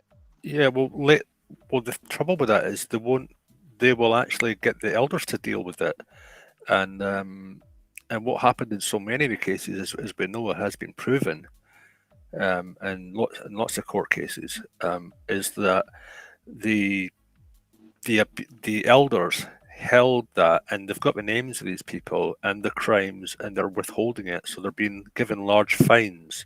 And that's why I asked you about Pennsylvania earlier. That's what I was getting at with Pennsylvania. Yeah.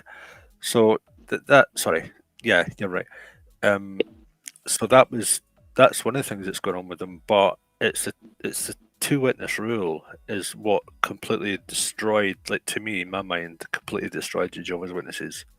How would you go about it then? If an accusation's made, what would you do? I would. The first thing would happen was the police would be called, and like professional investigators would. And what would happen then? What would happen as soon as the police got involved? I'm explaining it. If you'll allow it, they'd arrest somebody, wouldn't they? Well, like I was saying, I would get the police to investigate and separate the individuals, and they can give their testimony and deal with it from there. Because even though a lot of, at least then it would be out in the open, and it would not be the elders would not be allowed to hide it. And so is that person then immediately assumed to be guilty?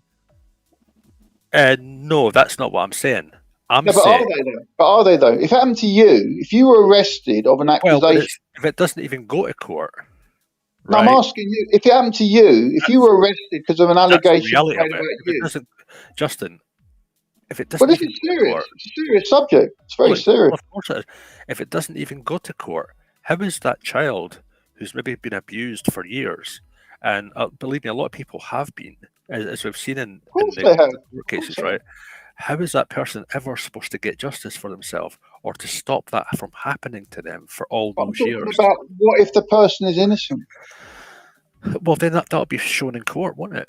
Yeah, but what about their reputation? For the rest of their life, it's going to be shattered. Fuck their reputation, mate. Really? No offense, but yeah, absolutely. What if they're innocent?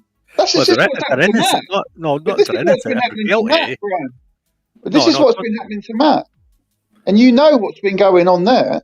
His reputation, he's fighting every day for his reputation. Oh yeah, Matt, but we're talking about Jehovah's Witnesses here. No, we've got an example here. Yeah. The man's channel that we're on right now, this is relevant to him because he's having to fight for clear his name every day. And you know how hard that is on him because you've helped him. You've helped him.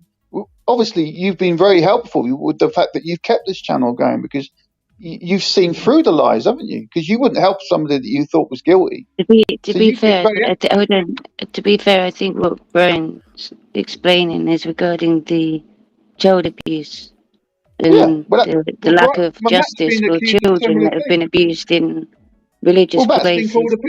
Matt's been called a paedophile. No, I understand that, but I'm trying in my head.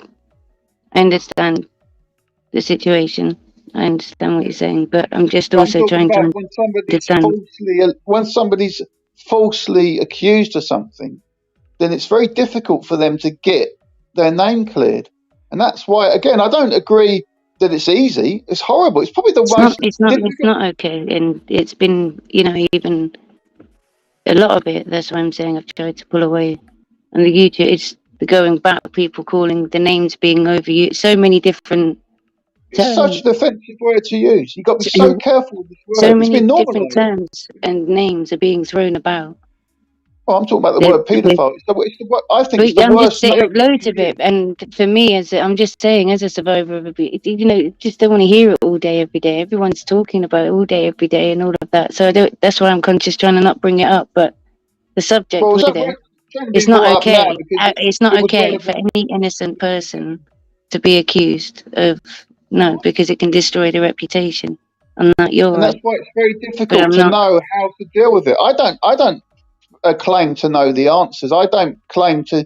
I just think that I know the police are incompetent at the best of times, and that's why I'm reluctant to give them too much praise because I think they can really mess things up, and sometimes they can cause more harm than good. And that's just my experience with the police. They're not very good at their job, unfortunately, but they are the only people we have in such a time it's not all police, and No, your experience may be completely bad, but I'm saying that's again here when it comes back down to faith and all that. It's knowing that I can't tell every single person when.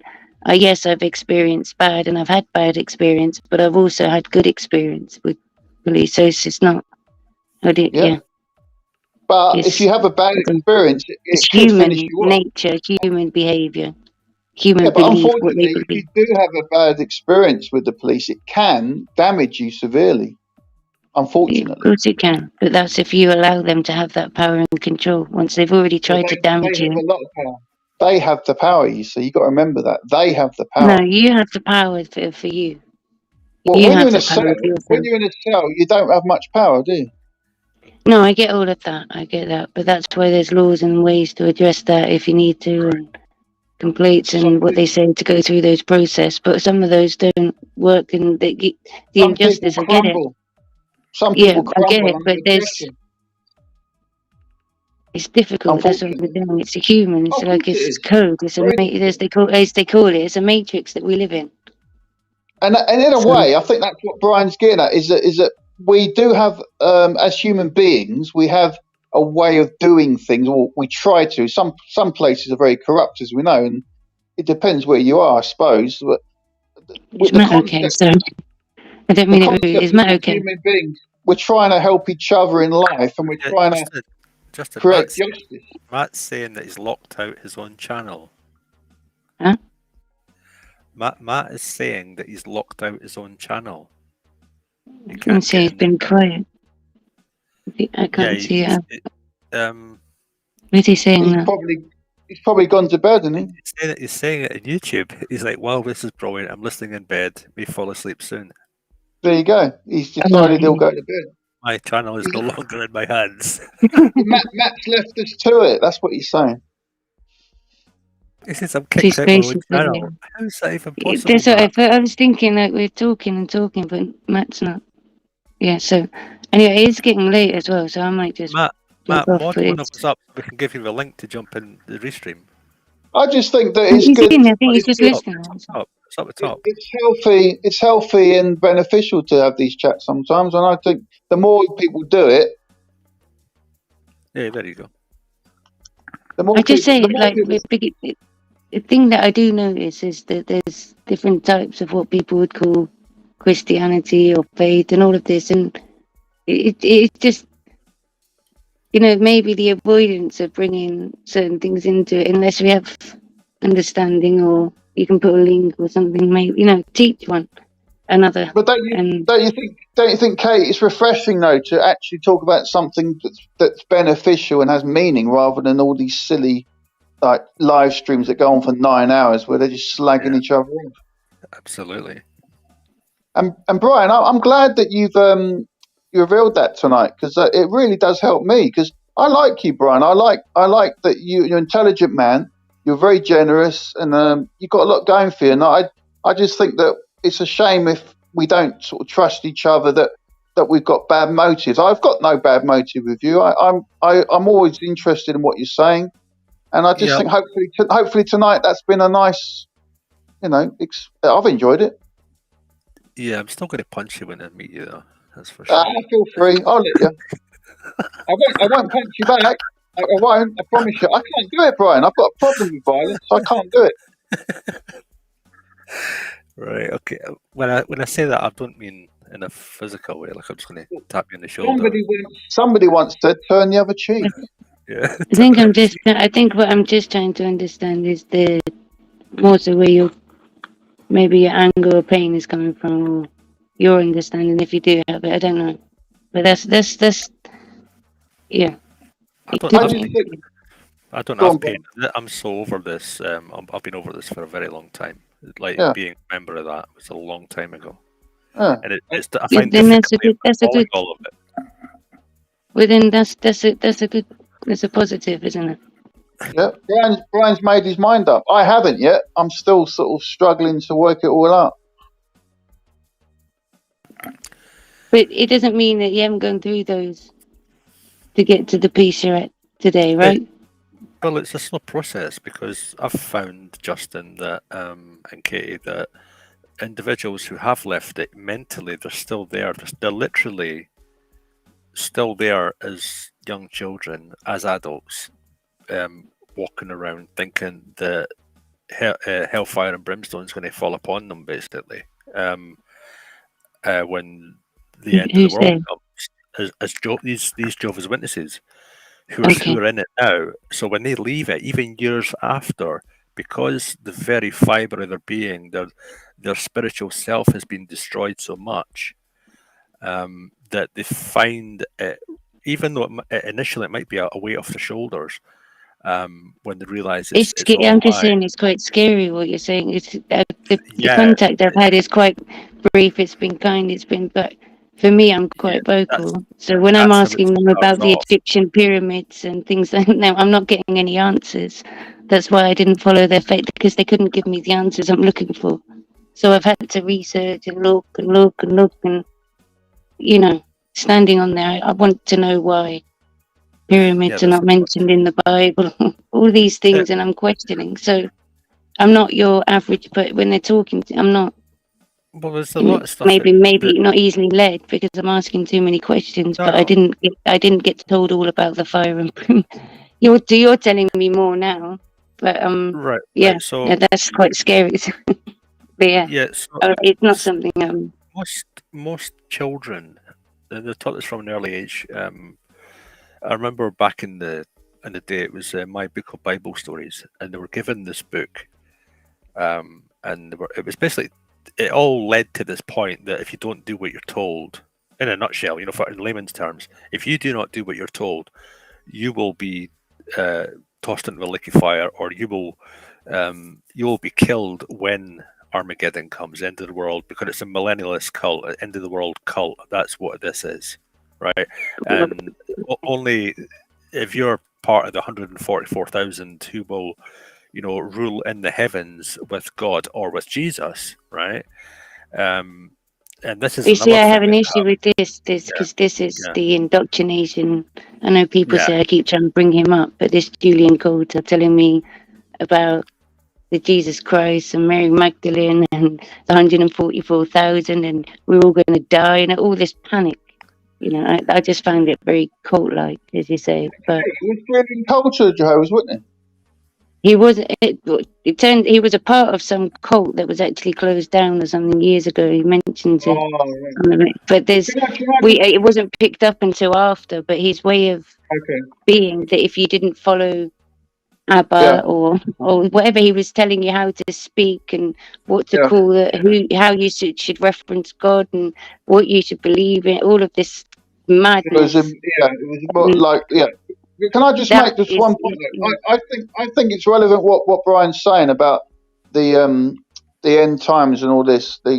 But I think that, just to be fair, what the Jehovah's Witnesses are saying really, and Brian knows this, is that the devil has been given control of the earth, and Jehovah's Witnesses are saying that because the devil has had opportunity to convince mankind that Jehovah is not the loving creator, then all he's done is create pain and suffering on the earth, and surely nobody wants that to carry on. So it's kind of what they're saying. But then they're doing it with a motive of it's beneficial rather than everyone's going to die and God hates people. It's not fair to say that really, because the devil is that. If you don't believe in the devil, then obviously man has just created all these problems himself with no influence. So people say like the devil, Satan, but again that's folklore, Hebrew, Archangel Samuel. It's just just dark force, then whatever you want to call it. Well, there's many different names. There's many different, as Brian's saying, the words and there's many different interpretations. There's many different religions. There's many different things to confuse you and send. Yeah. Like it's up to. That's why I can't define when I'm saying here. people say, what define your religion? And it's trying to sit here and understand still. I'm still learning. Well, evil but exists. It's knowing that there's so many things when, evil you is look a at real the thing. Bible.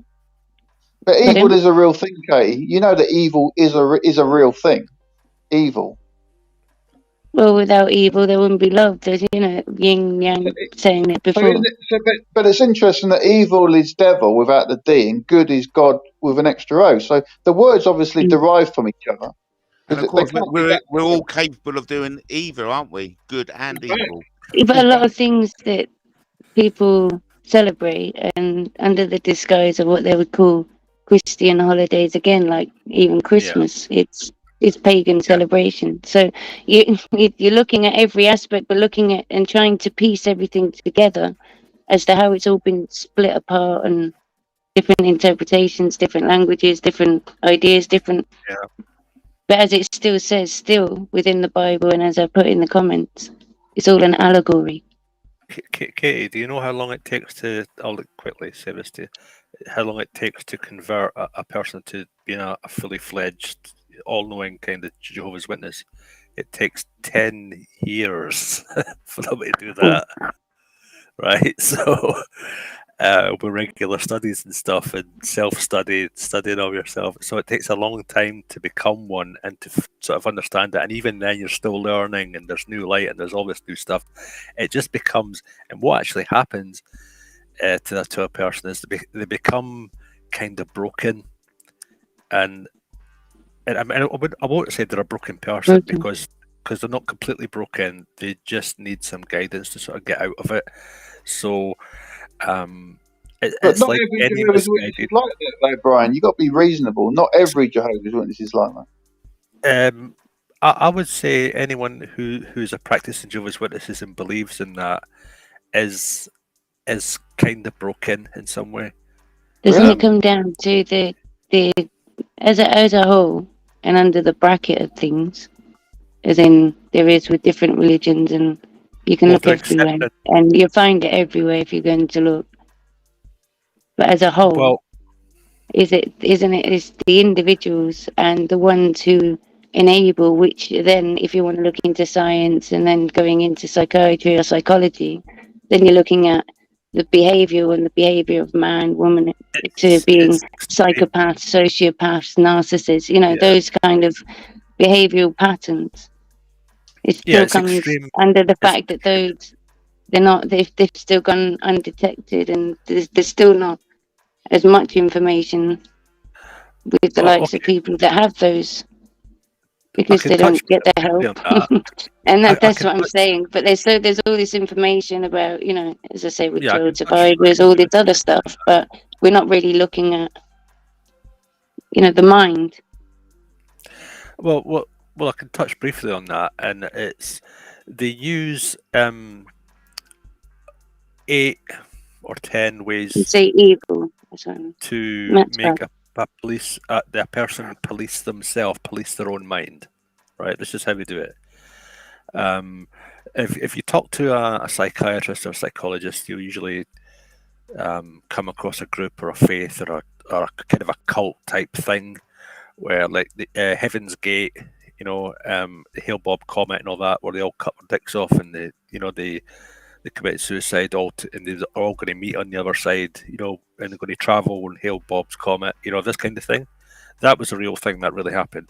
Well, this is something similar in a way to something like that, where they all believed that and they all went through with it. And you've maybe it depends how old people are, if they've actually seen these things, but what happens is they end up following something that's really dangerous, but they keep following it because this person is policing themselves to follow it, and that's all in the indoctrination into the faith. To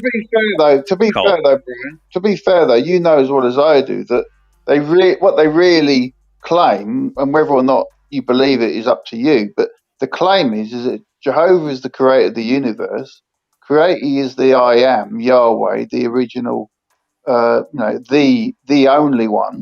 And what they're really saying is if you want to be a fully developed human being and know where you're going in life, then submit yourself to him. They don't say follow a man, do they? Scientology makes the same claim. Do they? Yeah, because there's something really interesting. There's a link between those two. So Scientology believes in Jehovah being the creator of the universe? No. There's a link between those two. The two people who were running it, literally running both, were friends at one point.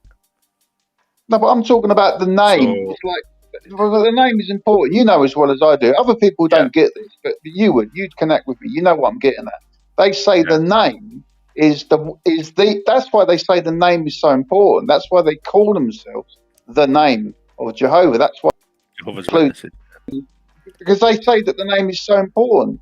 Because the claim is that you can only become the real you, the best version of you, the real you, if you can acknowledge that the name of the creator is Jehovah, Yahweh, the Tetragrammaton. That what I'm saying. The Tetragrammaton, but then they say the way that it's broken down, or is alleged, or it's claimed, as in earth, air, fire, water.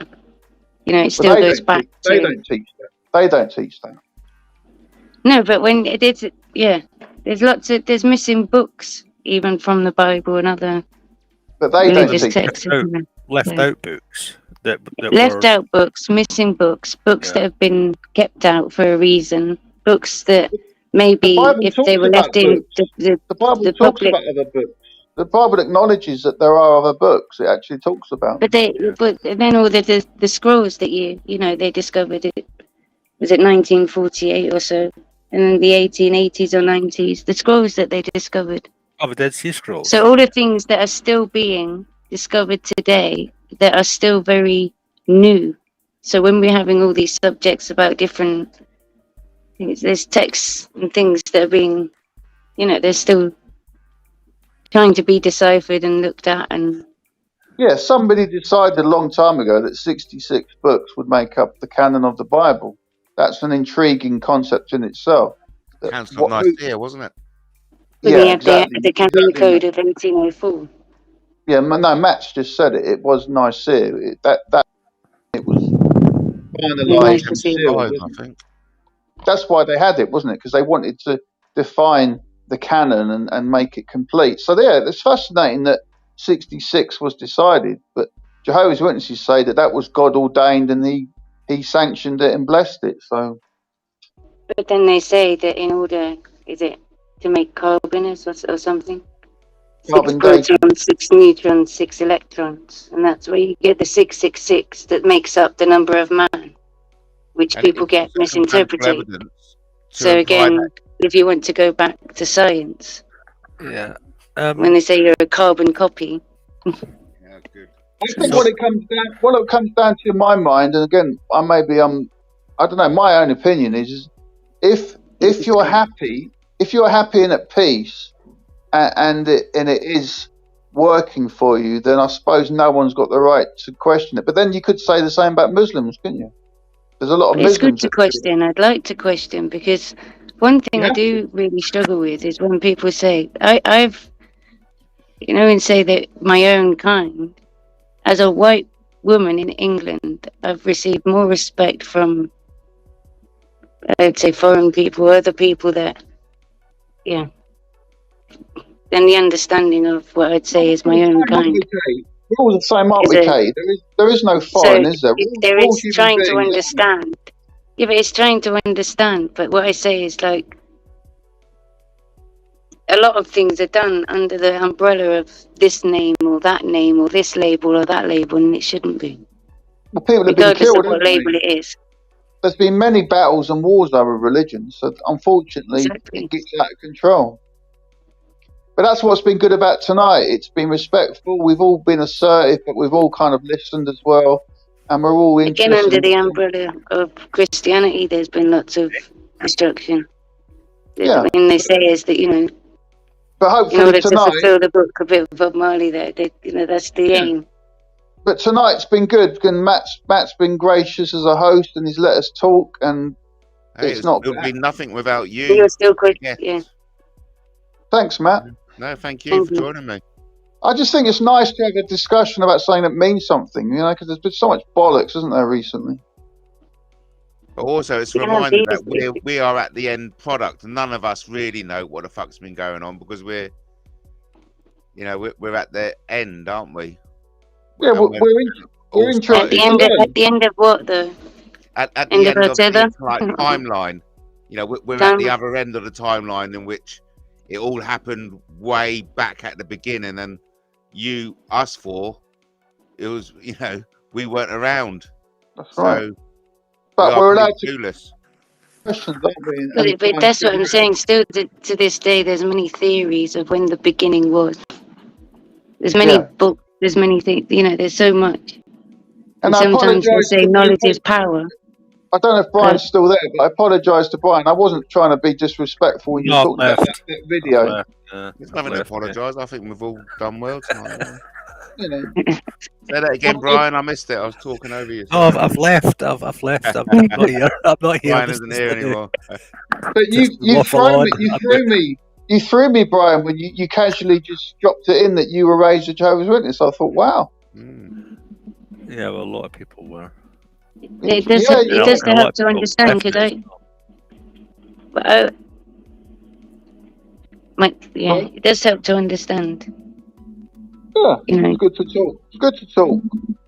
From a perspective of somebody that didn't have it. I didn't have it all rammed down my throat. I didn't have it all indoctrinated with. I didn't have that. I was allowed to be able to come to my own understanding and stuff. But I will repeat what I've been saying earlier, is that there are Jehovah's Witnesses that really are happy. And they are. I'm surprised you and Brian haven't found more common ground, considering... Well, we're getting there. We're getting there, Matt. Good attitude. I like that. Yeah. We're getting there. We'll get there. Yeah, we'll get there all right. But what... and where is there? You know, where is there? Where do you want to be? Where, you know... The more we talk, the more we learn about each other, and we break down barriers, don't we? The more we talk. Yeah, Matt, you ever watched Young Frankenstein? Yeah. No, I haven't yet. No. Werewolf. Their castle. Oh, is that cool? Yeah. You used a photo, didn't you, Katie? You used a picture on one of your shorts, didn't you? Of that? That's when he says, "Yeah, be normal." Yeah. I got my body. Let it out, Katie. Don't. No, go on. You should watch the film. If you haven't watched the film, then it's it's good to film. Have you not seen Katie's short, Matt? Some of her shorts. It's on one of those. Oh, okay. I'll have to watch it again. Yeah, I've been out all day. Good to get out, isn't it? Stretch your legs, fresh air. Out and about. Do you know what I was doing today? Where I was walking barefoot in the park, getting all the electrons. Apparently. Yeah, Katie's into that. Yeah. It's grounding, yeah. It's Matt. Yeah. Go down there at the end. Convent. As long as you had all your clothes on, Matt. As long as it was just your feet that were bare. You're the one who's been enticing teenagers to get naked. Get naked. Fucking hell. They're still banging on about it. Can you believe that? I know they are. Do you know what's funny, Matt? It was just Brian noticed. It was just a silly throwaway comment. Yeah. Just being silly. Basically, all I was saying was, look, lads, if you're really brave, do it in style, because they were showing off to their girlfriends. Everyone forgets the context that these lads were showing off in front of their girlfriends. And basically, all I was saying was, lads, if you really got balls, go naked, do it in style. And that's it. That's it. That really is it. I know. Well, you and I were there, you see. So Marcus, you know what? That clip he showed of Sharon Girl the other day, I watched it, and Monk was actually saying that I was so sexually repressed that I was looking for young boys, and then Sharon said, "Yeah, did you fuck them all right?" And you're thinking, how could a silly throwaway comment lead to that? And it's just been endlessly brought up. And also, Tony and Paris were talking about it over the weekend as well. And like we've done tonight, we've had a mature chat. We're trying to talk about stuff that matters, and all this nonsense about silly, just drivel. And it is. There's nothing to it. It's just looking for problems that aren't there, looking for issues, looking for trouble. Why don't we all just grow up and just behave like adults? You forced us. Where's the fun in that? Yeah, you're right. You're right, Brian. You're right. I'm a fine one to talk. Fair play. I wish them no ill will or nothing. I just don't want to be keeping pulled into stuff that's, with my personal, it's a waste of my time, to be honest. There's something I don't understand. You've had to back off, haven't you, Katie, to sort of give yourself a bit of breathing space. It's exhausting. I don't know how many the time to go back and forth and it's not.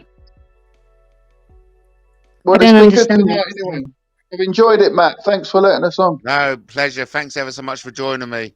And it's great I'm hearing you again, Katie. Yeah, well done, Katie. And well done, you, Brian. Again. Well, even here, you just get the worry, are they going to try and troll? But then at the same time, doesn't matter. It's good to have a conversation that's about something different. So that's the main part. You know what's good about Matt's channel, right? Is that Thank you. We all get together, and if we're together, they can't touch us. How about that? Safety in numbers. Yeah, well said. Yeah, I can bring I just sometimes when I need to recuperate, I pull back and do what I've got to do, and be mindful of the situation as well.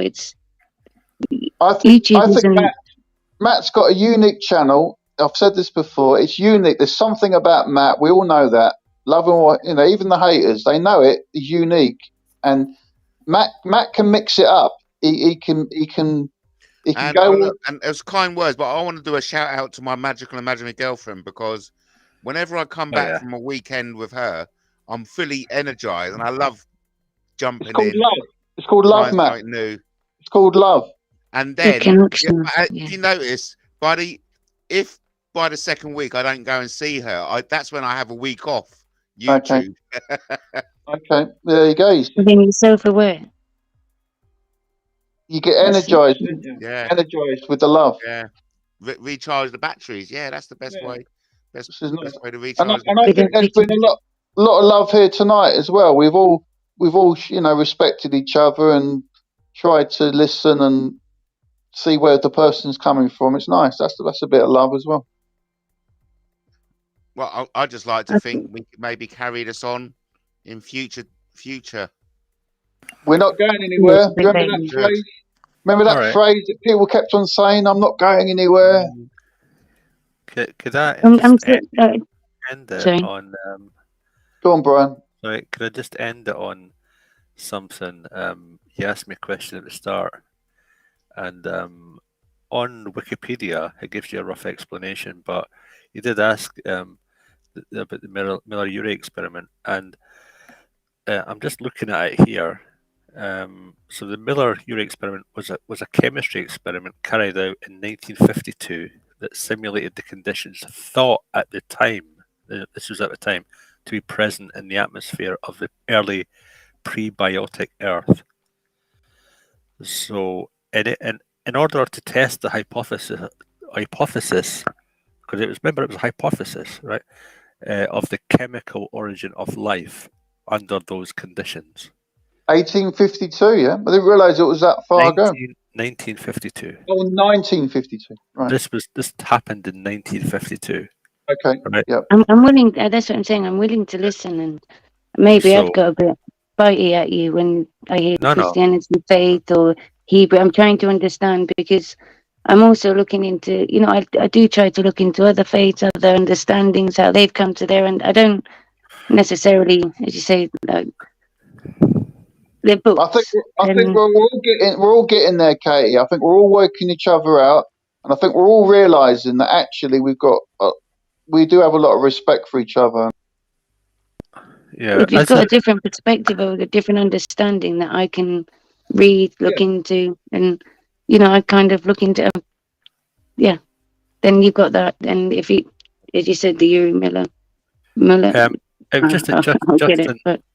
Justin asked it just to refresh his memory. Thanks, Brian. And don't forget, I'm one of these sad people that listens back to Matt's live as well. Matt knows this. All right, okay.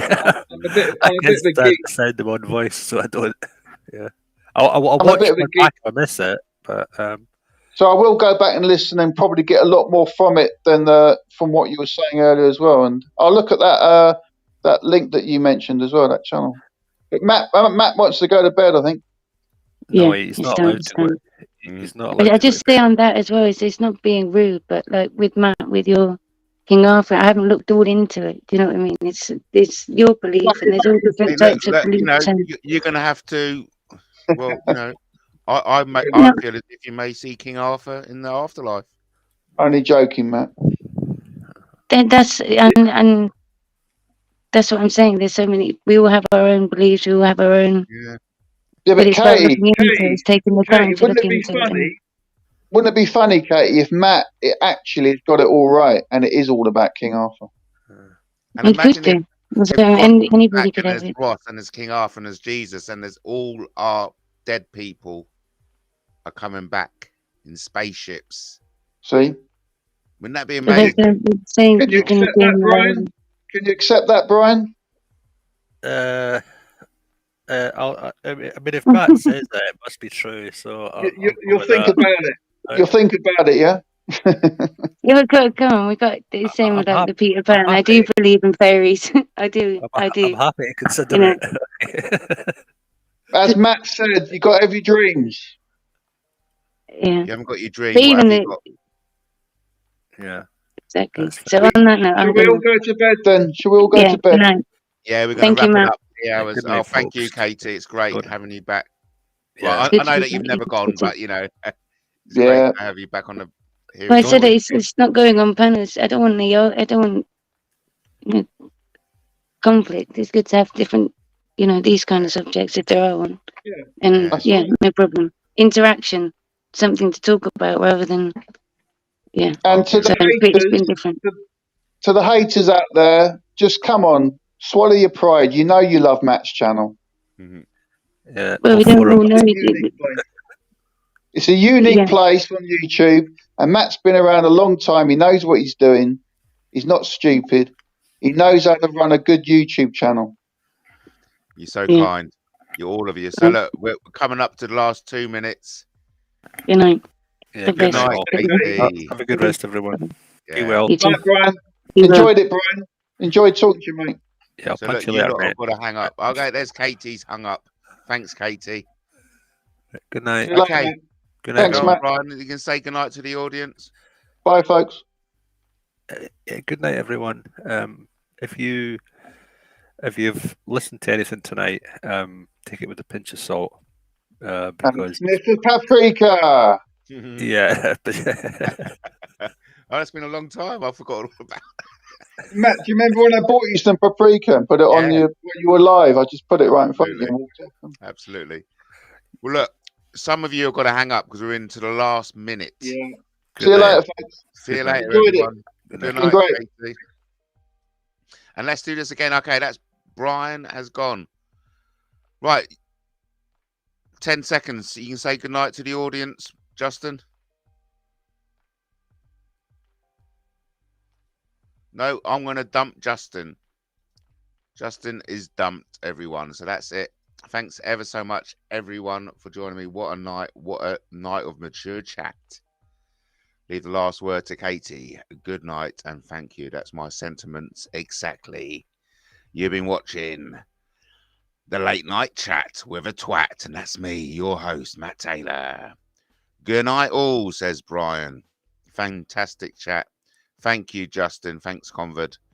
Thanks, Brian. Thanks, Katie. Thank you, everyone, for listening. Let's do it again soon. Because, quite frankly, it's good to talk. Remember, King Arthur loves you. As Katie, Justin, and Brian do's. Do's, trues, tres. On that note, sweet dreams. Sleep well. Don't let the old bedtime monsters bite your feet off. Keep them under the covers. Until the next time.